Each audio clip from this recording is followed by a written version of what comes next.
She blinded me with science. Mm-hmm. She blinded me with science. Let's listen. Test, test, test, test, test, test, test, test, test. Test, test, test, test, test, test, test, test, test.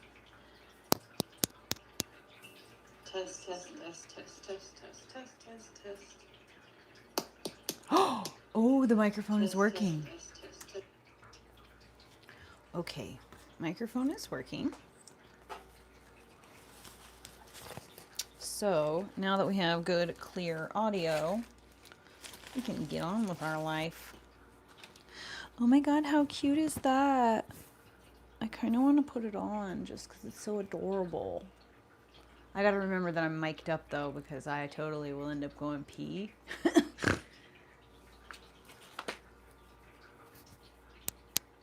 What does that do? Test, test, test,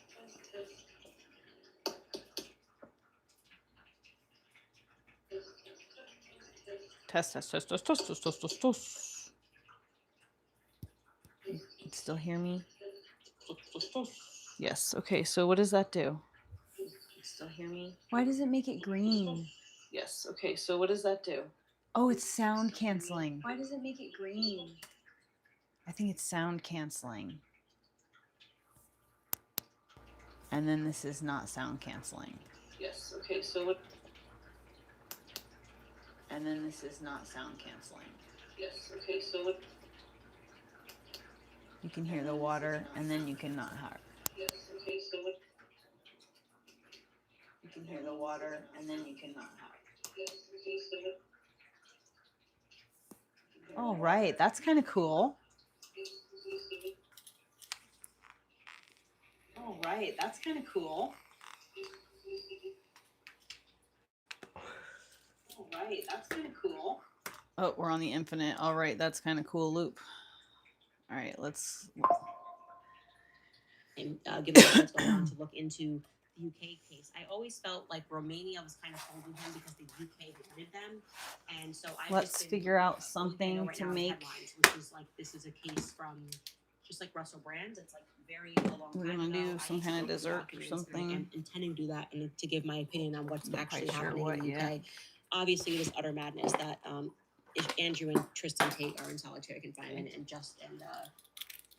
we are living in a time where he got taken in Florida, the home of Jeffrey Epstein, and Jeffrey Epstein just lived the greatest life there. Nobody, as a part of the Epstein, look at me, I've leveled up, you guys. Have been covered up and have been protected by this administration, and so my mind just goes to just that understanding immediately that if any government was actually going to take me down traffickers list, and the people who were benefiting and had relationships with Epstein and the island would be exposed. This keeps getting clogged. It's pissing me off. But I do intend to get into exactly the case and to explain to the public what's going on with that. Tony Hill writes, "Hi, Candace, congratulations on the new baby. I'm always so happy for you every time, except I know that the time will come where you have to take a break from the show to welcome the baby as a..."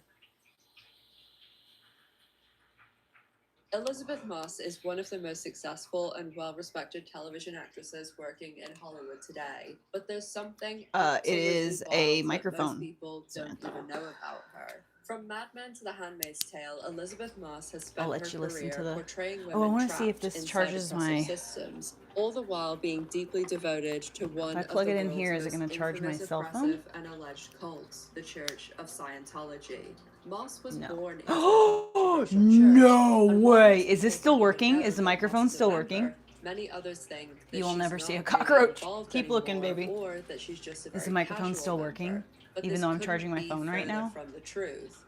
Elizabeth Moss is a deeply dedicated and devoted Scientologist who reached the coveted status of clear at only 11 Oh my God, I figured it out. So I bought this cord. It's like an L-shaped cord. So this is what comes with the microphone. And like, oh, I did buy a good this time. So I bought a new phone case, and I was like, I'm not gonna sit here and look and spend my whole time looking for a phone case that's gonna accommodate this fucking thing that's such a pain in the ass. And so I was like, fuck it, I'll just spend $3 and buy this like cord. So I'll plug that into my phone and then I'll have whatever. Well, then I'm like looking at this thing and I realized for the very first time, hey, wait, there's a hole right there. You can charge your phone while you use your microphone. What? Are you kidding me right now? I could have been using this microphone this whole time. I bought this microphone 1.5 years ago. And I haven't used it because I can't charge my phone while I'm using it. And I could not fit that thing in my old case. In this old case. But I'm tossing this case. I wonder if I should keep this magnet ring. Who cares? I bought a case that has the MagSafe already built in. It's a place right next to the little tea shop. Hey, Elliot. Yeah? I'm trying to think of some dessert to make. Oh, if you make dessert, can I have some? Yeah, baby, but I'm trying to think of some dessert to make right now. Choco quesadilla. No, I don't want to make something like that. I'm talking about like a cake, cookies, Cake. pie. Cake. What kind of cake? Chocolate. What kind of chocolate cake? Vanilla. Oreo cookie. I don't have any Oreo cookies. Oh, if you ever have to use that, then we don't have toilet paper. Elliot. What? What kind of cake? Oh. Could you? Vanilla. Oh, wait, cookies and cream. I can't do cookies and cream because I don't have Oreos. So maybe, hold on, let me give you some options. I can do, how about I do an almond vanilla cake with chocolate on top, sauce. Yeah, that sounds good. Okay. What is all this space up here? What is in there? Well, if you come up. Oops. Go back. Elizabeth Moss is one of the most successful and well-respected television actresses working in Hollywood today. But there's something absolutely wild that most people don't even know about her. From Mad Men to The Handmaid's Tale, Elizabeth Moss has spent her career portraying women trapped inside oppressive systems, all the while being deeply devoted to one of the world's most infamous, oppressive, and alleged cults, the Church of Scientology.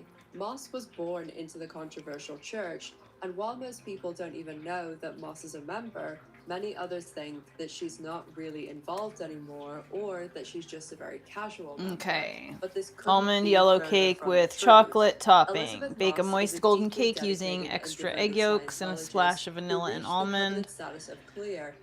Homemade chocolate buttercream or ganache. I can't really make a ganache because I don't have any heavy cream. With other high-ranking 2.5 cups members flour. like Tom Cruise and John Travolta. Not only is Moss all in on Scientology, but Cake many pans, high-ranking flour, baking powder, ex-Scientologists baking have said there soda, are several salt. signs that indicate Moss is being Oh, groomed that's right, to my take baking- an important central role in the church. I think my and baking become soda one might of be a the dud. faces of celebrities within Scientology. Scientology has taken a lot of hits in recent years, losing the vast majority of its well-known celebrity members, with several passing, several leaving the church altogether, and others being imprisoned for horrendous crimes that Scientology allegedly had their hands all over and were helping to keep buried. So let's dive in to discussing Elizabeth Moss, her career, her extreme devotion to the it's church, good. and how she and her most famous roles are the perfect promotional vehicles for the alleged cult of Scientology.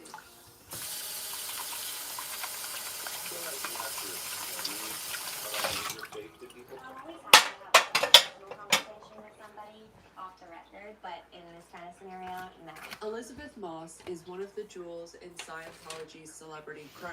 While there are still many Okay, so we're celebrity making Scientologists an and almond even more vanilla previous cake, celebrity golden like yellow Scientologists, cake Elizabeth Moss with is probably the current a chocolate most frosting significant of some kind. celebrity Scientologist outside of the king of Scientology, Tom Cruise. Elizabeth Moss is one of the Probably incredibly rare use that. celebrity Scientologists. Where's my that was double actually boiler born thing? I think I into hung the it up. church. And she Fine. also advanced to the coveted prayer status at only 11 years old.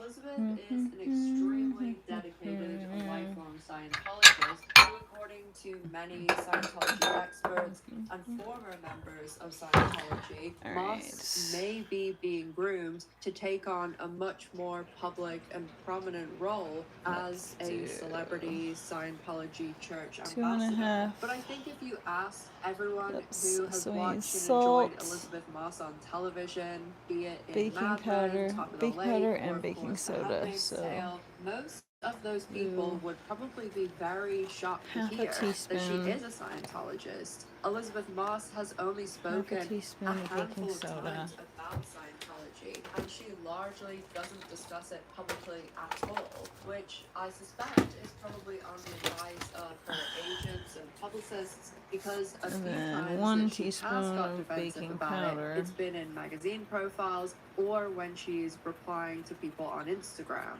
During the 1990s and the early 2000s, the Church of Scientology boasted many celebrity members who proudly discussed the church at any opportunity. During this time, celebrity Scientologists appeared in some of the biggest movies and also featured in some of the biggest television shows. But the church also had close relationships with even more stars than most people know, because although they did have people like Tom Cruise, John Travolta, Kirstie Alley on television, they had people like Danny Masterson and Laura Prepon, but there was also these people like Ashton Kutcher and Mila Kunis who orbited around Scientology. And although they weren't Scientologists themselves, they were performing on stage. Did I buy cake pans? For Scientology in the Did I buy cake pans? I have put some baking things in some location though. What did I do? At this time, you would have these big celebrity Scientologists who would talk constantly about how great This is one that Scientology I was, use. how much it had done for them, how much they loved it. Oh, no. You know what you could use? Like my mortal enemy Ashton Kutcher, there wasn't really any sort of or backlash or pushback to them being Where's the ones I just bought? close and affiliated with Scientology. And if you look at the aforementioned Christmas Oh man, what if I just did it all in this thing? And I just baked one big. I'm gonna do that.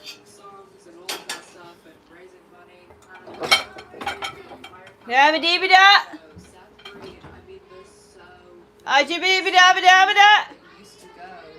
I can't hear you. Christmas extravaganza. A pen? I have no idea. Check your backpack. So this time in the 90s and the early 2000s, yes, some people Do you have one down here? No. seems like Oh, I might actually, but you can't take it upstairs. What do you need it for? You can use it and then take it. I can write something. no way 13. the reaction. I need to write 13. Let's look in here. There's a pencil in here. Will a marker work? I. That's my pen, but you do Oh have to. wait, this is my pen. You got to bring it right back. No. It's mine. You got to bring it back. It's the only pen in the house, and I use it almost every day. We'll get me some pens, and then you can commandeer it. But I'm actually using it. And many Hollywood stars refuse to discuss it at all, meaning that there are many lifelong celebrity Scientologists that most people don't know are, like Elizabeth Moss, and certain celebrities like Will and Jada Smith are, according to a lot of ex-Scientologists, much more than orbiters of Scientology. Many ex-Scientologists have claimed that Will and Jada Smith are members of Scientology, but they are such of a celebrity status that Scientology is okay with them not saying that they are publicly. Elizabeth Moss does Vegetable acknowledge oil, that she granulated is a sugar, Scientologist, eggs, but she vanilla, very buttermilk, much bitch. downplays her involvement and speaks about Scientology as it's a very So casual use- thing. But as anyone who knows anything about I Scientology need to get the knows, butter there's out. no such thing as a casual Scientologist. In the mid-2000s, Scientology majorly pulled back when it came to their celebrities endorsing the church, and a lot of that came from the fact that Tom Cruise had a series of How much? interviews and public 3/4 spectacles of a that cup. didn't Okay. turn out very well, and people were starting to realize look into what was Scientology, and Tom Cruise just came across very badly in a lot of back-to-back interviews, mainly the big interview with Matt Lauer, where he gets very angry and aggressive and gets in a very heated argument with Matt Lauer over Brooke Shields talking about the medication that she took when she went through postpartum depression. Tom Cruise also, just after this, got into his relationship with Peggy Holmes, who people found very strange, and there started to be bits of stories coming out about there being sort of interviews and auditions for the part of Tom Cruise's significant other, and he of course did the whole jumping on Oprah's couch, and so this just didn't look the greatest for Scientology. I do talk about that a lot more in one of my other Scientology videos that I will leave linked down below in the description box and pinned comments, with all of the other sources that I've used to make this video. And that's why I don't think there's any more fitting sponsor for this video than Incogni, which is a service I actually started using in October 2023 when I did my very first Scientology video. I looked into and started using Incogni because I wanted to get rid of a lot of the personal information that was online, and I also have moved around more than the vast majority of people. I was really surprised the first time it came up and it showed me everything on the dashboard. Because I've lived so many places and rented apartments all over the world, Florida, New Jersey, New York, the Isle of Man, Ireland, lots of other places, I probably found all these addresses, and some of them were family members' addresses. And so when something like that, just copy and paste the link into Incogni's custom removals feature, which is available on the Unlimited and the Family Unlimited plan. I just point it out, and Incogni agents will go and work on getting that information completely removed. And even though I'm super careful about my information online and very vigilant about it, it's very hard to stay across everything.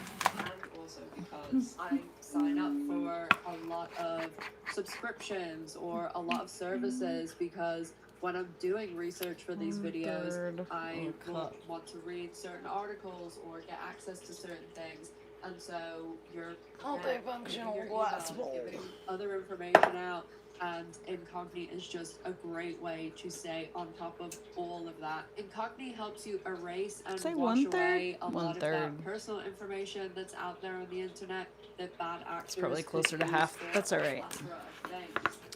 I don't have buttermilk in, so it's gonna have to be a little bit creamier.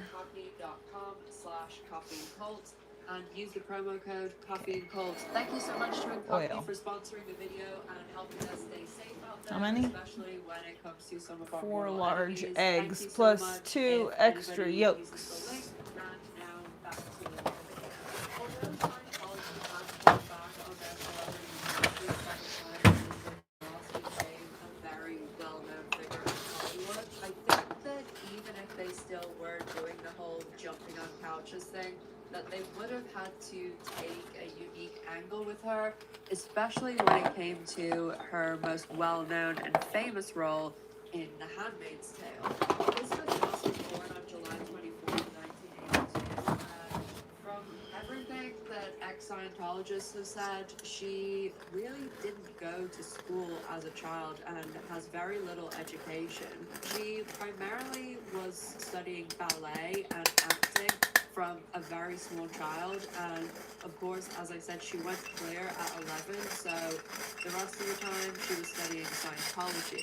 Elizabeth Moss was a pretty successful child actor who consistently worked, but she didn't ever have like a big breakout role as a child. But from the age of 10, she's had the same manager, that is still her manager, who is very gay, and her manager is Gay Ravisi, who is actually Giovanni Ravisi's mom. And you will notice, if you've seen any of my other Scientology videos, you'll already know this, but the celebrity Scientologists, especially, I mean Scientologists as a whole, but especially the celebrity ones, they are all connected. They all manage each other, are married to each other, friends, best friends with each other. They're absolutely all connected. And if you see normally one of them at an event or one of them hosting something or partying, there's normally an entourage of other celebrity Scientologists, and normally they do all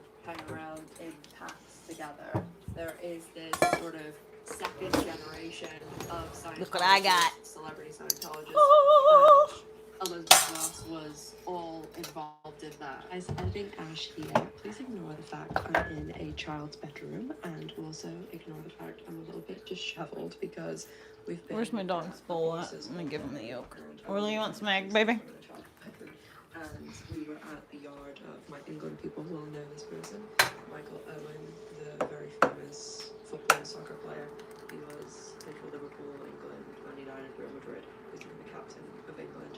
But we were with horses all day, running around and getting disheveled. So that's why I'm a bit all over the place. But I quickly just wanted to jump in and mention about Elizabeth Moss and the Scientology second generation, and also the kind of friendship celebrity Scientologists, because if you look back at the 90s and 2000s, you'll see so many pictures of all the second generation celebrity Scientologists hanging out together.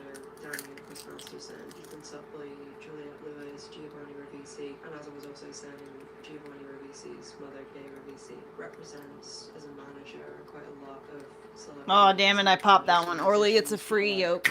The singer, who I believe has now left Scientology, but because Elizabeth Moss became famous after they kind of started to pull back with a lot of the really public displays of Scientology affiliation, like Tom Cruise and John Travolta talking about it all the time, interviews and things like that. So the pictures and clips and all of that stuff isn't as prevalent with Elizabeth Moss, but it is there if you dig for it. There are pictures of her front and center at Scientology events next to other celebrities. There are so many pictures of her at all these Scientology Christmas events and stuff like that. And she is and was close with a lot of celebrity Scientologists and former celebrity Scientologists. So I just wanted to mention that. And there are also a lot of kind of non-Scientologists, but running those circles like the Ashton Kutcher and Mila Kunis, but even people like Kate Bro. who pops up at a lot. Jesus, let go, my God.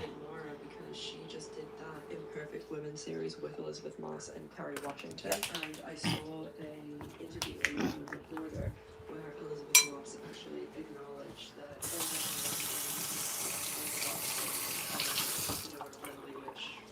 Or lore. that means we have a lot of Scientology friends. Want some eggs for the boy? Isn't a Scientologist, but she, Bradley Cooper, Eva Longoria, they all pop up at a lot of Scientology events, especially in the 2000s and the early 2010s. So I did just want to mention that. And for now, back to you, Pascal. As a child actor, Elizabeth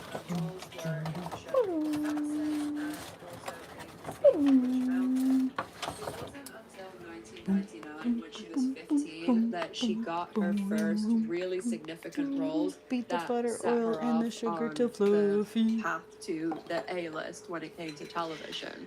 She was cast in a big movie and a big TV show when she was 15 in 1999. The movie being Girl Interrupted, which most people will be aware of, was a very well-received movie that has a cult following that stars Winona Ryder, Angelina Someone's Jolie, knocking on the door. and Brittany Murphy, and it was very well-received, great reviews, awards. It the trifecta, and that year Elizabeth Moss was also cast Yay! in West Wing, which Easy, was easy, another easy. very Hey. popular show, very well received, won a lot of awards. 1.5 cups. Elizabeth Moss played the daughter of Martin Sheen's character, and Martin Sheen played the president. Both of these roles really put Elizabeth Moss on the map, and when the West Wing came to an end, she did have a little period of not too many significant roles. Hey, Elliot, can you drink some water, baby?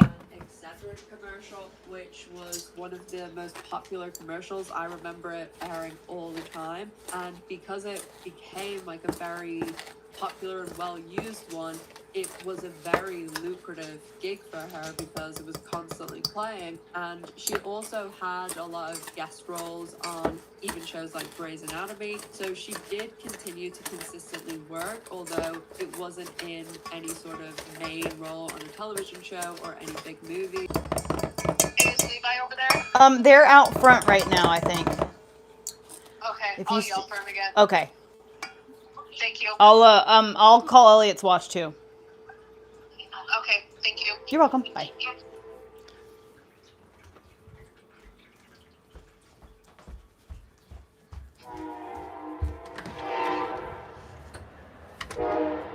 Elliot!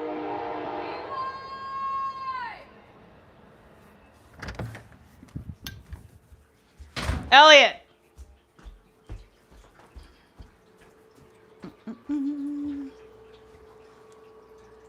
Call Elliot watch. Calling Elliot watch. Mobile.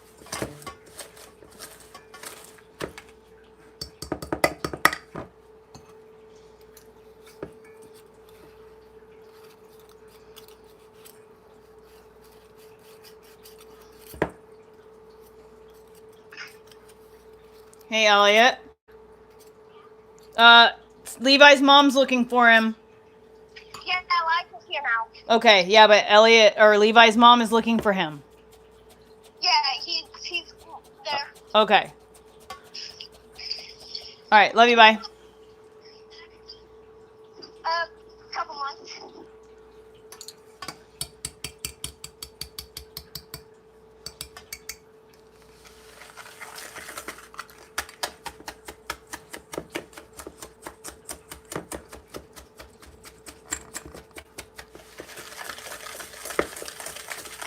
Still not soft enough.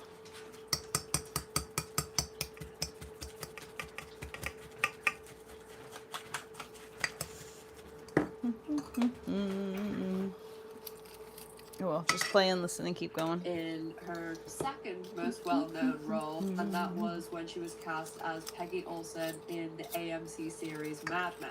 Mad Men is set in a misogynistic 1960s ad agency, and Elizabeth Moss's character is portrayed as a feminist who rises from a secretary to a copy chief, which was quite the feat in the 1960s. I mean, rising in any sort of role in employment today is quite the feat too, because it's pretty hard to do. But this role did spark a lot of discussion about Elizabeth Moss's involvement with a show playing a feminist and Scientology. Some people thought she wasn't in the church anymore, or she was a casual member, which we know that's not a thing, and it's definitely not her. But many celebrity Scientologists do try and portray themselves to the press and the public as, oh, it's just this easy breezy thing. Scientology doesn't control your entire life and your every thought and word. So she has, even before Handmaid's Tale, tried to give off that impression. And again, I do suspect that her agent... Are you fucking serious? I literally just got this today. This is why I fucking hate anything from Goodwill or St. Vincent's. And I've like literally wasted my fucking $3 and I still have to buy another whisk. That fucking pisses me right off. Being interviewed when they're doing press, the list of questions that are no-nos, I imagine there would be. And it's throwing shit in my fucking top of the list on that, because you really food. never ever see her even ask about it. In one interview, which I'll put a clip in here, and she is actually promoting Mad Men in it.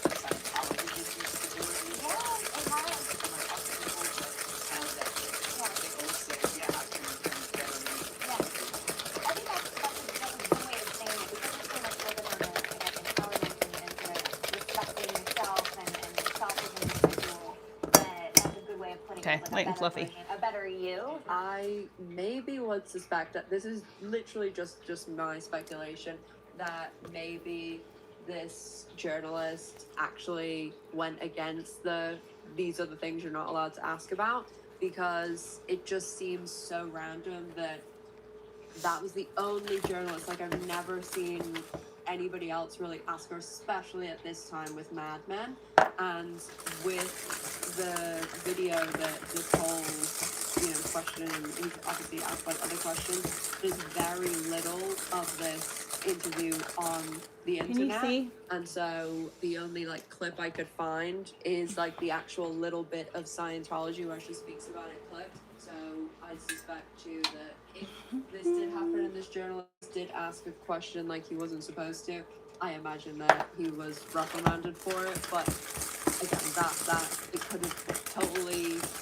I just can't imagine that they would like freely just be like, yeah, ask about Scientology. But who knows? Maybe they were totally allowed to ask about it. I just can't imagine that they would. But again, this is like the late 2000s. While people did know a lot more about Scientology, like the South Park episode and everything had happened, and people had started to know about the whole, oh, we're all alien spirits possessing us and we have powers and things. But I think that it still has such a negative connotation that I just can't imagine that they would have been freely allowed to ask about it. But it certainly wasn't as well known about a lot of the darker stuff with Scientology as people know today. While there are little moments like this over the years where Elizabeth Moss has made like a comment or has said one little line about being a Scientologist, for the large part she has not spoken about it at all, with the exception of a profile that was done on her in the New Yorker in 2022, and this is probably the most that she has spoken about Scientology and the most extensive she's spoken about Scientology. And I will go into this profile a little bit more in a second, as it's really, I think that you do see some of the, in my opinion, Really upset about Scientology brainwashing and scripting when she is talking about Scientology in this New Yorker profile. Mad Men was a very successful show, and when it launched on AMC, they didn't really have that big expectations for it. And not only was it a big hit for AMC, it really was one of those shows that it feels like everyone is watching and talking about. And it was incredibly successful, but Elizabeth Moss really was the breakout star from it. John Hamm, of course, was the lead role, but it was Elizabeth Moss's performance that most people spoke about, and because she wasn't someone that was super well known before too, people really just liked her character, liked her performance, and were rooting for her a lot at award seasons. And she was nominated nearly every year at the Emmys for Best Actress. The second year, 2008, Okay, she was nominated in the Supporting Actress category. But despite being nominated every year at the Emmys and once in 2010 at the Golden Globes, she didn't win any awards for this performance, but we'll talk about her awards in just a second. Her next big TV role did put an even bigger spotlight on her and her Scientology ties.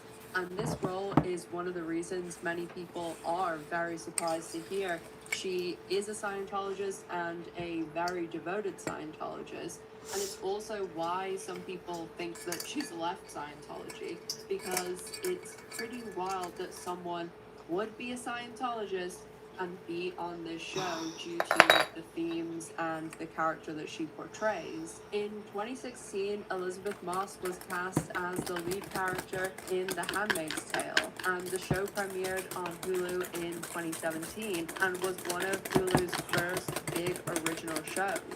The Handmaid's Tale just aired its final season last year, and its spin-off The Testament has just finished its first season at the end of May this year. Elizabeth Moss is appearing in The Testament, and she's also an executive producer of The Testament the same way she was of The Handmaid's Tale. The spin-off has been pretty well received, and The Testament star Chase Infinity just received an Emmy nomination for her role as Agnes Hannah, which is the adult daughter of Elizabeth Moss's character June from then the vanilla, show. The Handmaid's Tale is a dystopian and drama almond. based on the 1985 novel by Margaret Atwood.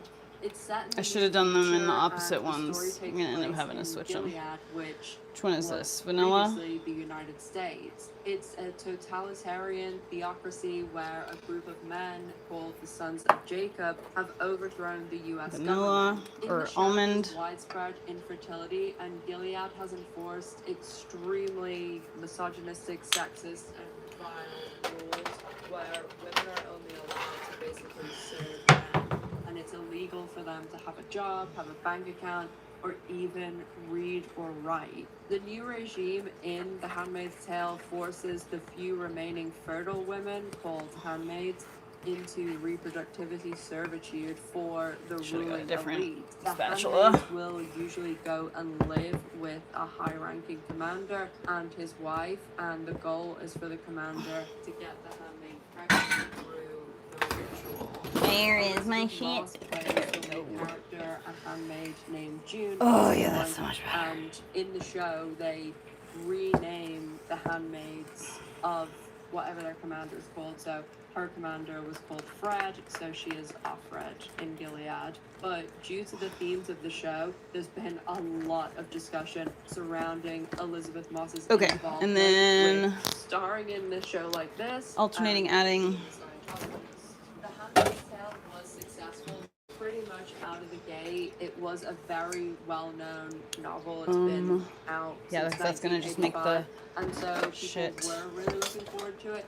And as I said, it was one of the first big original Hulu shows. The show did continue to gain traction over each season, and within the 6 seasons, it became even more popular. And for my OG girlies from my original channel, Eileen Chaikin, the creator of The L Word, she actually helped develop the show back in 2015, also served as an executive producer from the first season, but Heather! Quite early on. Nothing, I said Heather. Here, only speculation that Eileen Chaikin left quite early on into the show's run because there was some headbutting with Elizabeth Moss, but that's literally just speculation. Because of how controversial Scientology is right now, and because of the subject matter of The Handmaid's Tale, celebrity Scientologists, but especially Elizabeth Moss, will do 1 cup of buttermilk for when they're speaking to or existing in the WOG world, which WOG is Scientology speak for non-Scientologists, and tone down is when they try and speak to the WOGs, as in trying to blend in. One example of how Scientologists will tone down to speak to us WOGs is that they'll do things like swear a lot to try and blend in. And a lot of the celebrity Scientologists, as I said, now will try and downplay their involvement in the church. They all have very similar talking points. If you watch a lot of back-to-back interviews with celebrity Scientologists, it's like they're all reading from the same script. They make it sound like Scientology is something that you can just do occasionally, like yoga or Pilates, and they all just really try and push this, it's totally casual, it's not controlling at all. It's not controlling one bit. Not controlling my entire life or my every thought. No way. Scientologists as a whole, but especially the celebrities, are trained extensively with what to say and how to say it. If you listen to these interviews I'm saying with celebrity Scientologists, and they're asked about, why should I look into Scientology, or what is the benefit for someone to join Scientology? They all say things like, read for yourself, I don't want to tell you, read a book. They'll always say that. Kirstie Alley was actually in Celebrity Big Brother UK, and there was this whole, not a scene obviously because it's just them filming live, but there was just this random exchange that I've always found crazy, and you can just see. Oh my god, that literally tastes exactly like box mix. Holy shit, that vanilla is incredible. 10 out of 10. So glad I did that. Okay, let's go over here now. And he basically is just saying to her, what's great about being a Scientologist, like why should someone be a Scientologist? And she is actually malfunctioning because she'll say the whole thing like, oh, I prefer you read for yourself, like read a book. And he says to her, well, we're in the Big Brother house, like I don't have a book, and I'm sitting here with you who's been a Scientologist for decades, and we're in the Big Brother house, we don't really have anything else to do. And she just says, well, Oh my god, that's so good. I have a feeling this is going to be really, really, really incredible. Because Scientology is all about secrecy and, you know, keeping siloed information. They also are just extensively trained that you are to say these things, and you're not allowed to give certain information to non-Scientologists, people that aren't at certain levels, and also her knowing that it's of course on TV. I mean, does that not ring alarm bells that any sort of religion that you're in, that you're afraid to even tell someone that's just casually asking about it? But there's many things that Scientology rings alarm bells about. In the New Yorker piece that I mentioned where Elizabeth Moss is profiled, this is really where I've seen the most her ever speak about Scientology. And she does this very similar thing that I'm mentioning where they act as though it's very casual, and she talks about things like, oh, it's a very open religion and it's taught me how to communicate very effectively. And in this profile, later in the piece, dude, I wish you could taste this. This is incredible. Mike Rinder, who was a ex-high-ranking Scientologist, and he didn't know what Elizabeth Moss had said for this piece, and the journalist is asking him questions about, oh, what are Scientologists taught? How would they answer things? You know, why do they say vague about stuff?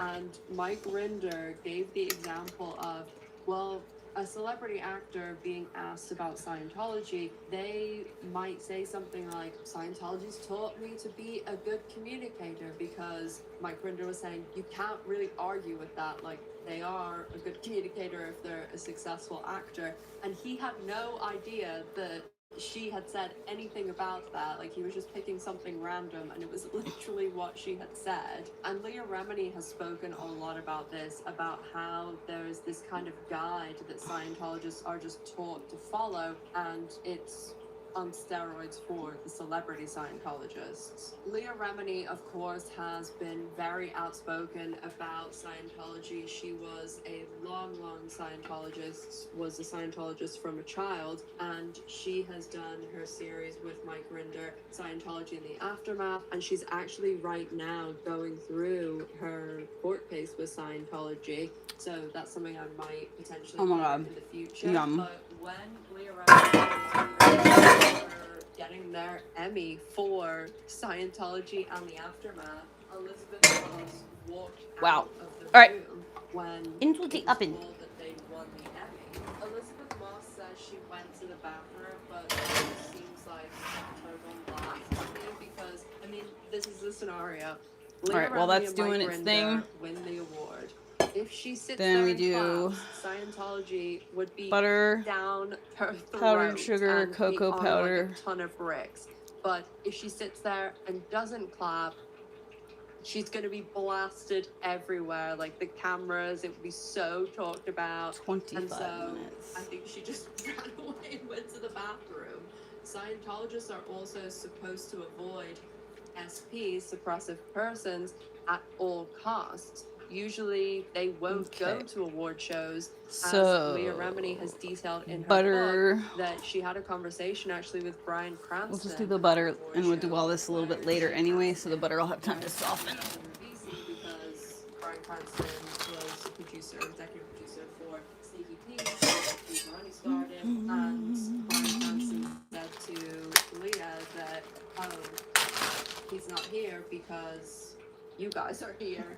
But Elizabeth Moss was there at the Emmys because there was a very high chance that she was going to win her first Emmy. You motherfucker! She'd been nominated every year for Mad Men, and she had also been nominated in 2013 for Top of the Lake, but she did finally get her Emmy that night, so she was in a bit of a sticky situation. It seemed like she just decided to run away, but as I said, she repeats this and says that she just went to the bathroom. When she did win her speech, she did swear a lot in her speech, and a lot of people were saying, oh, like, a Scientologist wouldn't do that, but as I said, according to all the ex-Scientology experts, that was her toned down to try and appear like one of the wogs and blend in with us normal people. Leah Remini details in her book Troublemaker about all these little rules and guidelines for dealing with wogs, dealing with suppressive people, and it really is fascinating to read her book and how choreographed everything is with Scientology, and how even the most casual little comments are not casual at all, and how they are all basically scripting and acting out anything that's outside of the Scientology bubble, because a lot of Scientologists, they make everything Scientology, their friends, their family, their work, and so Elizabeth Moss, all of these guys, a lot of people just do a public service when it comes to Elizabeth Moss and think, oh, she's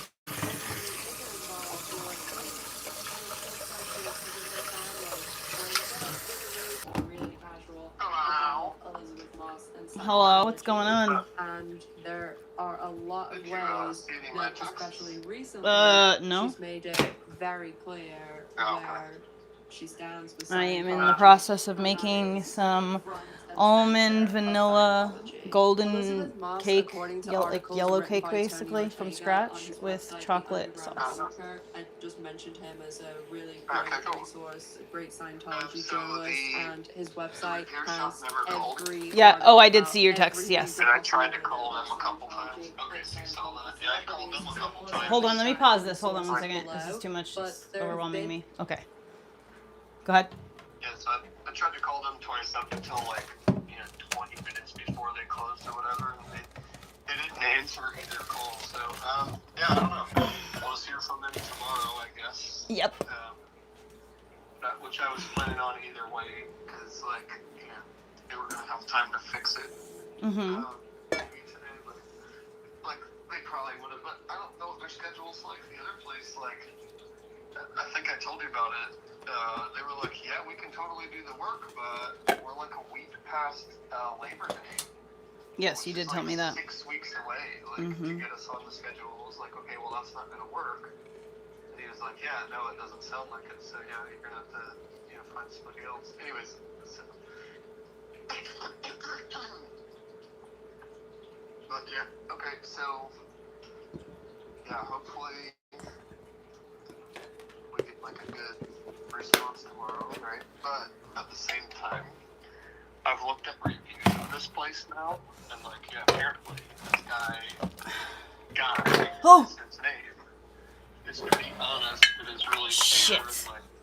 Oh, damn it, Heather. pretty good. So he's not going to tell you something that you know. He has a good reputation, you're saying? Something that you don't need, right? You're saying he has a good reputation or a bad one? I missed that because I spilled water. No, he's got a really good reputation.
Okay, off the phone now.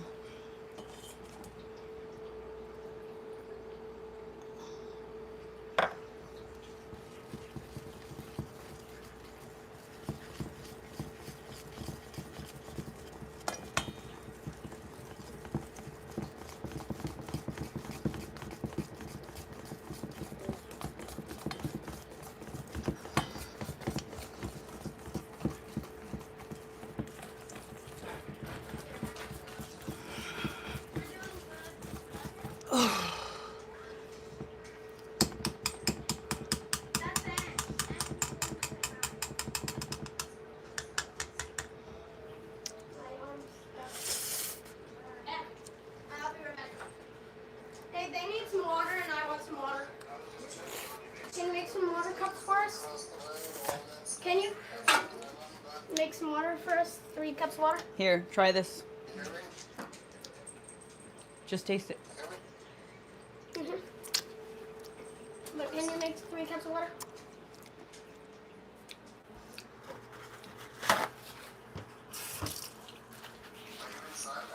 Yeah, he just walked in the door. One for me. Long time no talk.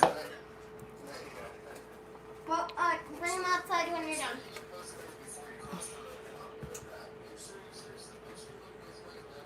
Okay.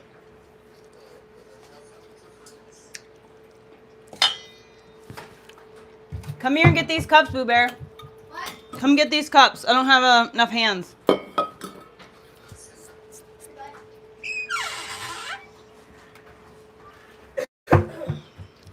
What happened here? I want one of those cups. Actually, how about we all get milk because they want. Who is coming? Who? Elijah and Ash. That's it. And Okay. me. Well, I want milk for me. It's 7-Eleven. They're able to hang out here for an hour.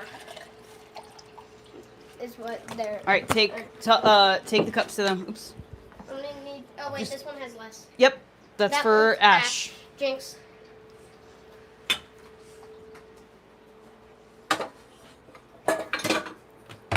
Elijah, help! Open the door. Help!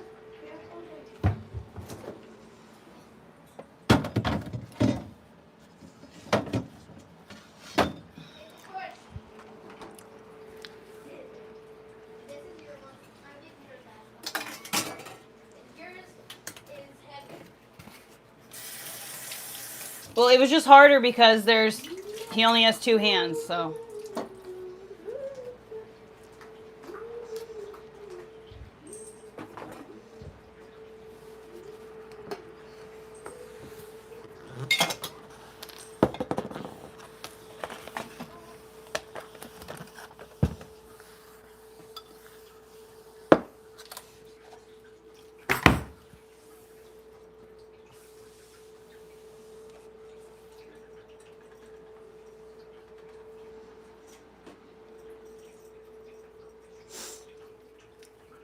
Hello in Germany.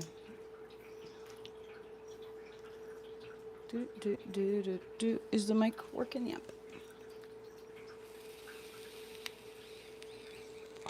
Testing, testing. Is this thing on?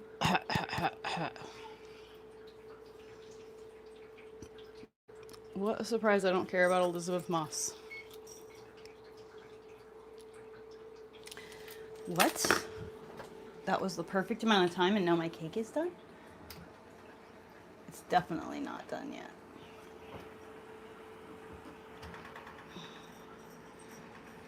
I feel like the bottom is getting burnt though. Looks like the bottom is getting overdone.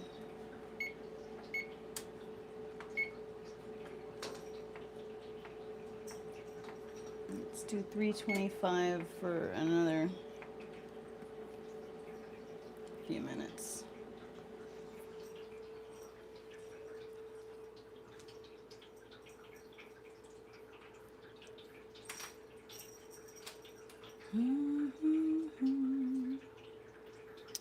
I should make myself some coffee now. I'm gonna have some cake, get myself some cafe. Nope, your cup's in the cabinet.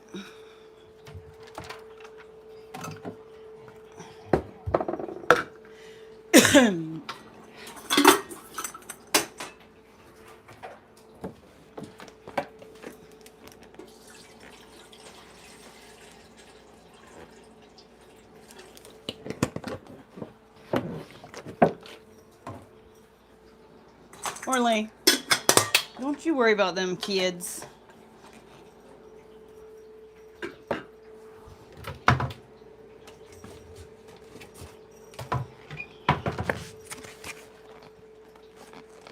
Ooh, yes. Oh my God, look at me doing things that make sense.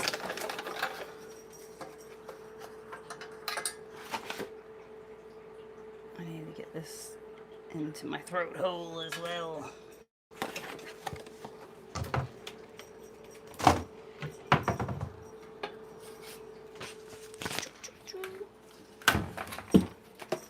Where's my scissors?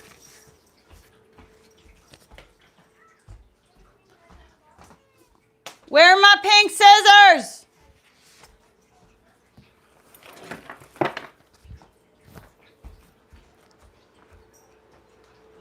Where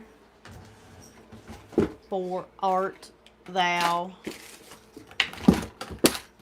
Ooh. Oh, hiccup burp. Hiccup burp. Hiccup burp. Hiccup burp. Every time you hiccup, burp. You know where my pink scissors are? No. What the hell? What the hell, Leonce? They're not there. They're not there. I just used them to do the cat house. Oh! Did I leave them on top of the cat house? Yep, I sure did. Oh my God, I'm sorry, plant. Oh my God, it's literally, my scissors are literally on the very top shelf. Did you guys see what I made earlier in my live stream? You guys missed my earlier live stream.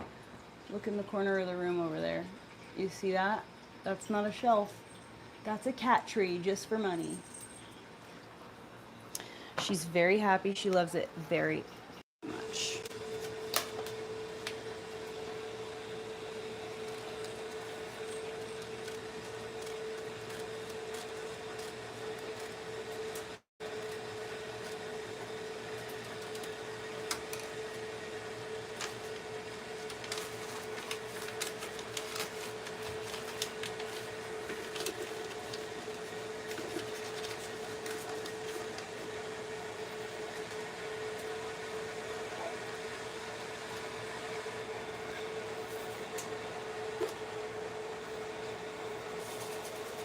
Dude, they're cheaping you out on the coffee. I got 5, 6, maybe 7. No, 6 cups of coffee out of this container. What? Fucking excuse me?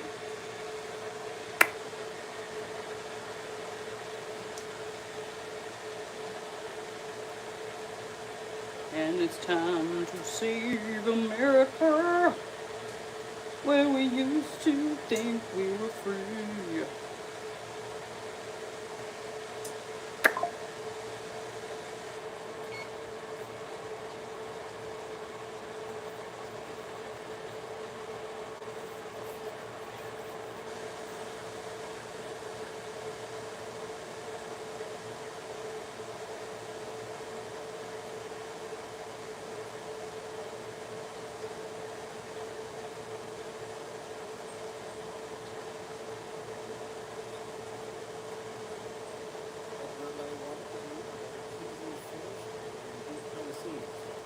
Off the record. What you can't do is go down with the ship. The rats are free of the ship, and you cannot go down with it. You cannot go down. I want the volume turn on. I'm telling you, you're the only one there, I think, that has a conscience. I genuinely think that. And the people around you kind of think that. The people I talk to you guys, they think that as well. Okay, so I'm going to get off of that. That's my appeal to Mikey. Mikey, you know how to reach out to people. You know how to do it, and you need to. You've done it before, and you need to do it again. I don't know if you lied to him and said you didn't. We know you did, but you need to do it again this time. Okay. I want to run through a few scenarios here tonight. Oh, first thing. I had a great conversation. It was fantastic. Do you remember a few openings ago I did Tim Remington getting shot at his church? He was the pastor in somewhere in Idaho. Not Moscow. He was, I think, Coeur d'Alene, maybe, somewhere up there. He got shot, and one of them was point blank, and several of them were on his body. I did an opening because I had no idea what the heck to make of the story. How do you live through that? It was weird to me. It was this weird deal with a guy seeing aliens and lizards, and he thought he heard things from am I back to the volume again? Okay, I think some of you are tuning in late and you're telling me something.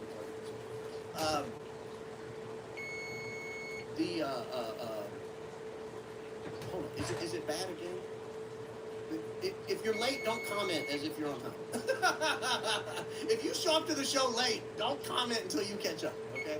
Don't comment until you catch up. All right.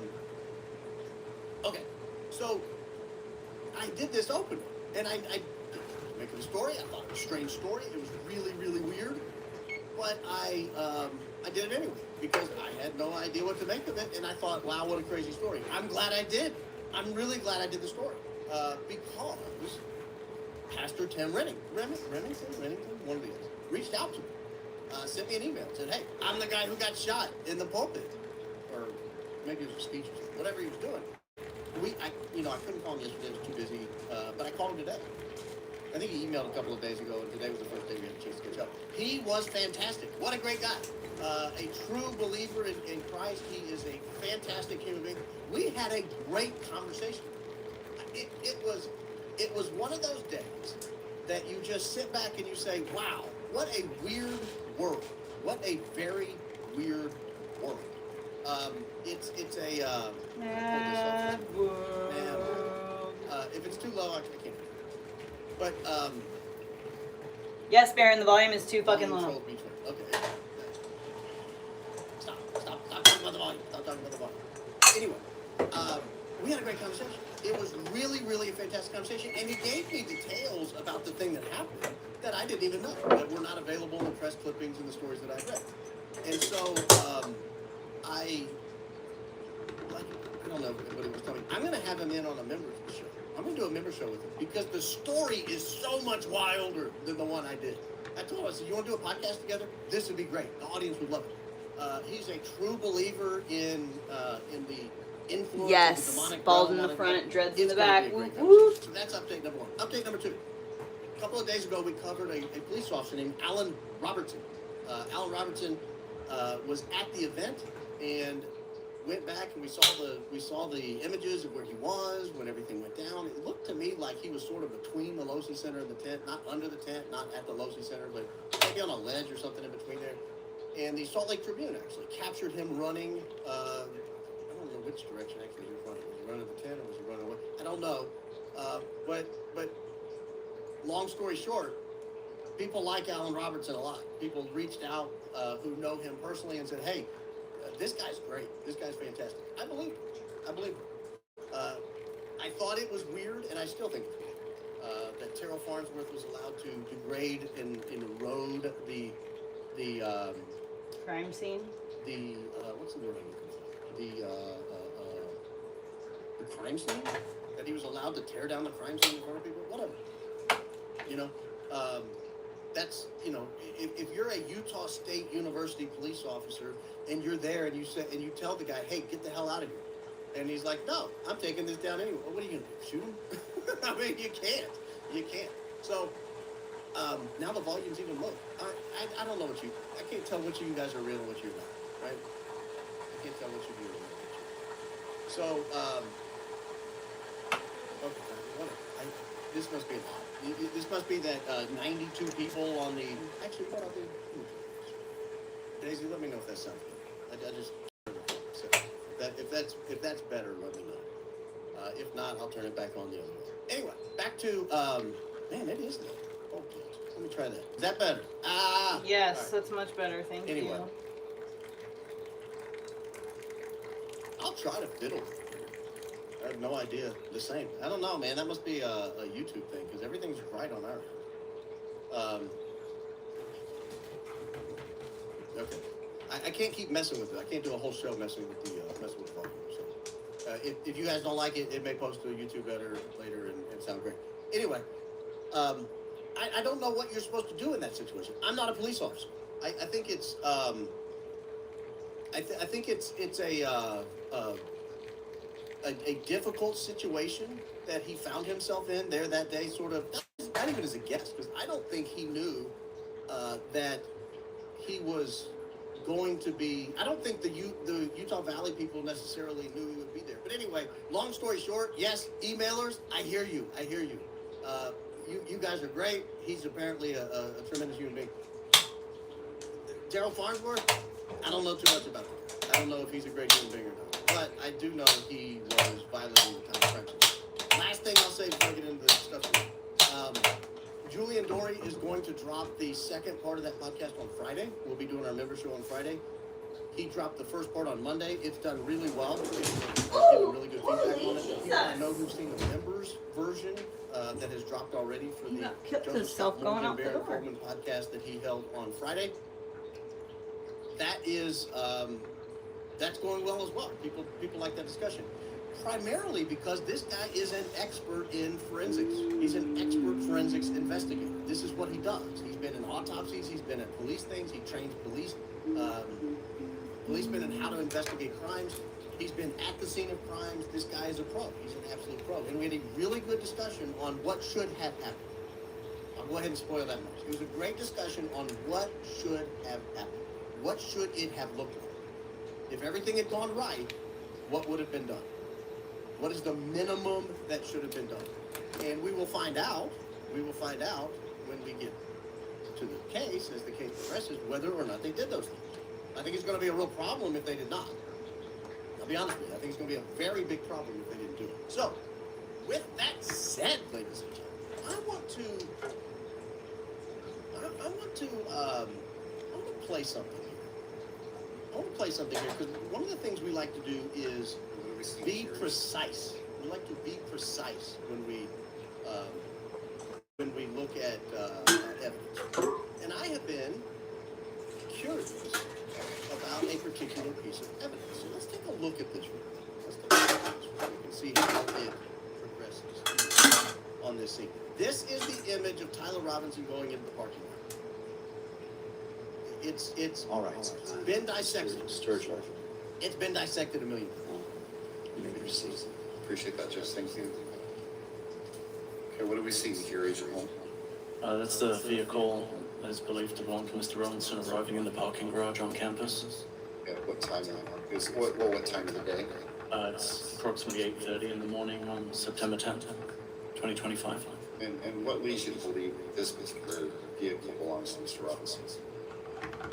Information that was provided regards to driver's license and Department of Motor Vehicle records. The vehicle.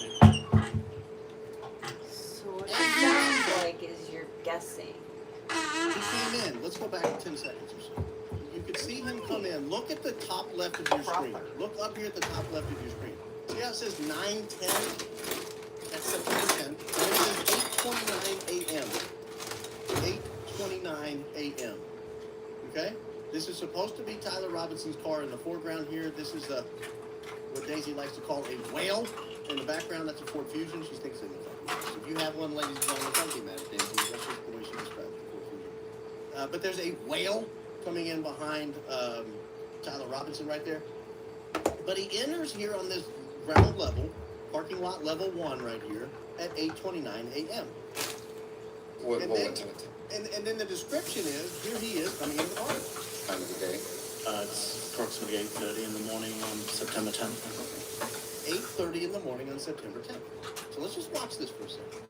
Because now he goes to park. 2025. And what leads you to believe this particular vehicle belongs to Mr. Robinson? Information that was provided regards to driver's license and Department of Motor Vehicle records. The vehicle fits the description of a vehicle owned by Mr. Robinson. Again, they did not go by license plate number. They went by vehicle vehicle description. So hey, you know, let it go. Is there anything unique about that vehicle that stands out to you? The shape of the vehicle is very distinct, but predominantly the wheels were very distinctive on this version of the vehicle. We'll stop there and see how it goes.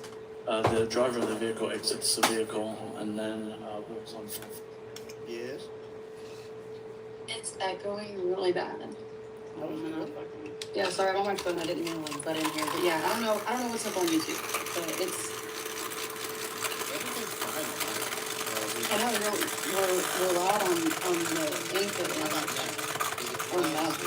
Does it sound worse? I can hear myself. All right. How about that? Look, I can't fix it. If YouTube's screwing something up, there's nothing I can do. Everything's fine on my end. So, you know, if they don't. I'll just look in the run and I'll make sure that the video's not echoing. If it keeps doing it, we might just have to play them low or on mute, maybe. Oh, you're saying the video? Yeah. Okay, sorry. Okay. Hold on. Listen now.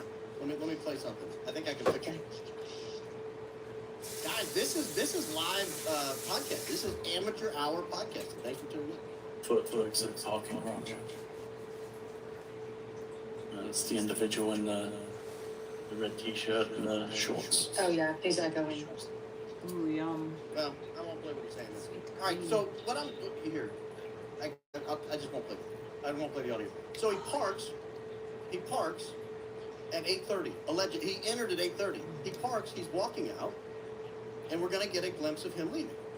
Right here he is. He's walking out of there. There he goes. We can't see the time because it's up here, white on white up there. But then he enters into the stairwell, and we're led to believe this is the exact same set of circumstances. But you'll see it's 9:24 right here. At the top left of your screen, it's now 9:24. All right? So back it up, and let's go back and look at what happened again. He comes in on parking lot 1, but look where he comes from here. Look in the background right here. Parking lot 1, parking lot 2. You see this on the right-hand side? You see Tyler Robinson's car, and you just go down a couple of cars. It says P1, P2. Oh, I think we P1, might be P2. there. How long was he driving around in the parking garage? Because he parks his car, he gets out and he leaves. What?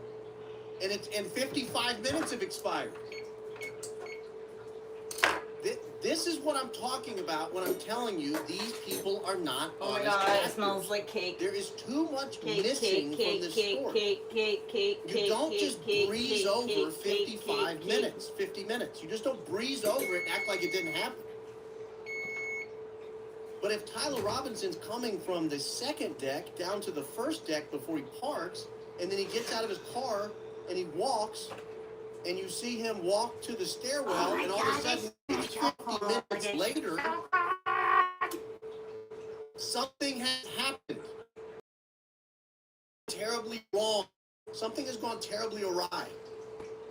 Someone's not being honest with you. We've talked about all the other video clips jumping around, skipping here, skipping there, skipping there, and you every time it happens, you have to ask yourself, what happened? What really happened in that situation? Where was he for 55 minutes? I used to think he was sitting in the car the whole time. I used to think, hey, he's just hanging out in the car. But it didn't look like it, because then you watched the shadow, and the shadow didn't really move. In 55 minutes, the sun moves a good way. That shadow doesn't move a lot. He parks his car, he walks to the stairwell, and 55 minutes have elapsed. So where has he gone for 55 minutes? Got that bad boy. Did he really just drive Look in, at all those park, great and leave, freaking and wander tools through that a I got. wormhole? Wander through a time warp? What happened? I am You literally guys cannot so sit here and happy. tell us this is an open and shut case and continually hide all the evidence from us. That's not acceptable. You can't do that. That's not an acceptable Listen, I'm way sorry, to but prosecute someone. coffee is so When the good. death, period, but especially when the death penalty is at stake. You can't do that. I'm at the point where Look I at just that demand, beautiful you people cake. who were in the courtroom, what did you see? What explanation was offered? Did you guys hear anything we didn't hear? Did you get a glimpse of anything we didn't get a glimpse of? I just want to keep that in the back of your mind and let you know these sons of biscuits are lying to you, and they're lying to you continuously, over and over and over. They're Little pulling bits of parts that this fucking story out, mixer and they're in not there. telling you about it. They're pulling this out, and they're not telling you what happened. Because to me, It's all right. if he's in there waiting 55 minutes, he's either It's rubber, at least talking it's to not someone, metal. texting with someone. He's doing something. You're telling me this is the day of his life? Tyler Robinson woke up that morning and put on his Converse sneakers and his maroon shirt and said, "Today's the day I become a..." Aw, the AC just I'm kicked taking on. it. How nice. Let's get the fan. Today's the day I hunt humans. Well, that's pretty gruesome and grisly. Tell me about what your day's going to be like. Well, I'm going to wander around the parking lot. Do you hear what I hear? Yeah? And do what? I need to don't get know. my kid inside. It's getting dark. The police aren't going to tell you what I Elliot! did. I'm going to roll in, and they're going to make it look like I just rolled in and parked. But the reality is, that's a montage. That's not a straight-up video. That video should not have been permitted as evidence. And the judge should not evaluate that as evidence, in my opinion. The judge has enough in that one video to look at it and say, I'm not going to consider this when I consider whether to send this to trial. They're just not, the judge should disregard it. Absolutely disregard that video. That should not be part of his evaluation. Text Alexis. Tell Alice and Levi that I'm making some almond vanilla yellow cake with chocolate frosting, and it'll be ready for them tomorrow. If you're going to run it as a montage, a little sizzle reel, I think when I talked to Natalie Moore, she called it a sizzle reel. If you're going to run a sizzle reel, and you're going to call that evidence, that evidence does not need to be considered by the judge. And they've done this over and over and over. Thanks for the likes, guys. I super appreciate that. Wow. It's a tragedy. It's a travesty. Just wanted to mention it. I want to show you something really interesting. Excuse me, ma'am. Something got me thinking. Come here. This is an old video that was originally posted, I think, by a USA Today guy. I found it on Diligent Business's X feed. I want to show you this video. I don't know if it's going to echo real bad or not. Where's your new toys at? What's mommy do with them? This construction site that I was at earlier that goes down to where the ship. I just spoke Extra to door a clamp. young man who was You working can put here it a door yesterday. clamp He to says give you his more colleague flexibility to hang the toy. who was also working It's here, an extra, not part who was of the main working with the product. excavator right there, spoke key things to the governor. He says that a young man came up here, spoke to him, asked him if it was okay to come through the construction site, and Okay, so in case it's echoing,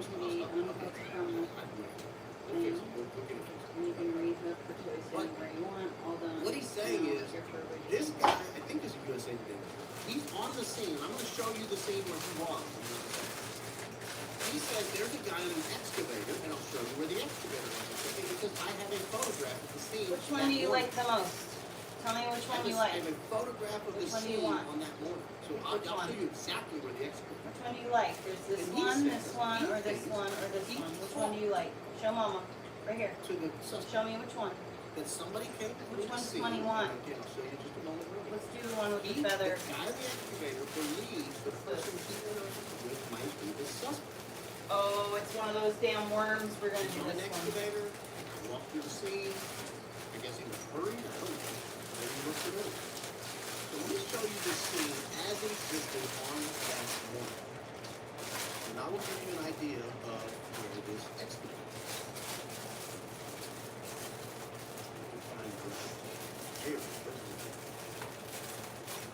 Here is, ladies and gentlemen, your scene. This is on the morning of September 10th. Now this is before. Oh my god, it has eyes on it. It's like a dragonfly. There's your excavator, right there. What There's is somebody it? excavating. And he interacts with who he believes is the suspect. You're just waiting so patiently. Which got me thinking, well, what's going on this construction site? Let's look around this construction site. So we just take a gander right here, right? So here's your roof. is the Losi Center roof right here. We know that Tyler Robinson, or whoever was supposed to be cosplaying Tyler Robinson, ran in between these bushes right here. These bushes right here in the middle, ran right there, and that's where the camera cuts off. That's where we lose him. We don't know whether he crossed the street. We don't know whether he took a right. We don't know what he did. But the guy on the excavator says he interacted. The question has to be raised, when did he interact? Was it before? He's alleged to have gone to the right, gone all the way down here, allegedly stashed the gun, allegedly changed the clothes, and then came out of the woods, I guess. Somehow. Maybe walked back to the road. I don't know if there's a trail or something back here, but makes his way back, comes back, and then ends up talking to the excavator guy. But is that the story? Is that what we're supposed to believe? Okay, well, I'll accept it for what it is. I will note real quickly that one of the cars that allegedly was rented. Can you let go for a second? Hold on. Let go for 1 second. Just for a second, please. Just thank you. Appreciate you. Okay, that's one of them was a gray 4Runner. I just want to point out that's a gray 4Runner. I just want to identify gray 4Runners when I see them. I don't know if that's the gray 4Runner. I don't know if it's exactly the gray 4Runner, but I just want to point out there's a gray 4Runner. Whether or not that has anything to do with it, I don't know. But just again, get a lay of the land here, back up a little bit. Here's the Losi Center roof. This is the little white, what we thought was a white triangle. That image back there, you can see now it's kind of a polygon or some sort of multi-sided figure here. That little red arrow right there, that red marker is where the alleged shot is to have come from, and then he scampers across the roof. He comes up this way, he jumps down here, he runs up this little grassy knoll, he comes between these two bushes, and then those are the trees right there on the right-hand side in the middle of your screen. This is a big thing of brush and trees here, and it's on the far right-hand side of these brush and trees where the alleged gun was supposed to be. Okay? That's where the alleged gun was supposed to be. But the guy in the excavator thinks he talked to him. So the guy in the excavator, now keep in mind, this video was filmed that we just watched, that I'm not going to play again because it may have echo. That video allegedly was filmed when this alleged conversation took place on September 11th. So that's just one day after the event took place on September 9th. Yeah. Who was on the excavator? This video has been out here a long time. Has law enforcement talked to this guy? Has he been able to definitively identify Tyler Robinson as the suspect? We don't know. Trying to act all nonchalant like you I'm don't going back to this want construction crew and asking who was on the excavator on September 10th. But as I'm looking at this construction site, I'm wandering around up here, and I'm looking at all these vehicles, and I want to show you something. I got to go to Google Maps to show you. Exactly. Why are you acting like you're funny? There's something interesting about this house that I think needs to be identified. If you go to the street view, this is the house that we're looking at. This is the house we're looking at right here. So you go back to this view here. This is the same house. You're just looking at it from a location near about where that sheetrock delivery truck is. So you go to this street view and you look, and you notice there's this wrought iron fence right here. Here. This way. See that? This way. There's this wrought iron fence that runs all the way the length of this house. Come here. No, right here. And when you come down this way, you'll notice the wrought iron fence continues around. In other words, you can't walk into that yard. Well, it makes sense because it looks like it's a cliff. It looks like you would hurt yourself if you fell off that little cliff. So I think for safety purposes, they put a wrought iron fence there. Okay? Now, if you come this way, and you look at the driveway right here, this driveway runs back into that little parking lot we were just looking at. So that is, I'm just trying to orient you here so that we're all on the same page. That's this driveway here. There she goes. It's different now because they've done construction. The school bought the house and they're turning it into some sort of center. Looks like some sort of lift. But anyway. So So let me go back to Google Maps, give you one more shot here. Take a look at this. So this is a wrought iron fence that runs the length of this front yard, which means when you get to here, depending on how you park your vehicles, when you've got a wrought iron fence here, depending on how you park your vehicles, it's going to limit your ability to move around the vehicles. So Jesus fucking Christ! notice how these vehicles are parked. Look at how this sheetrock truck is parked. Don't touch it.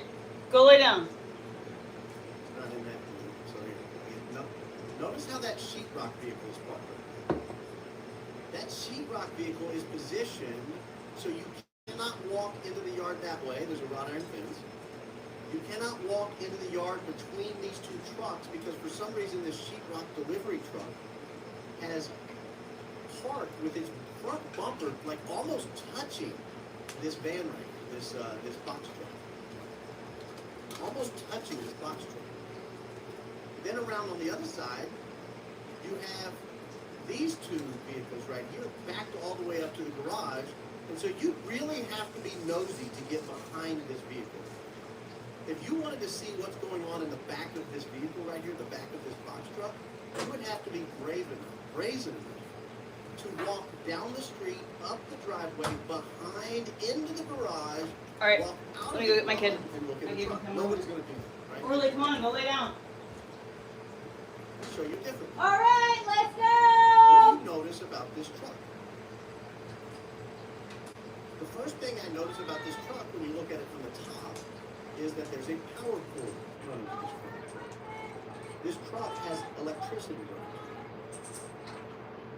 So the power's running out of the house. See that red power cord right there? It has electricity running out of this truck, running out of this house into the truck.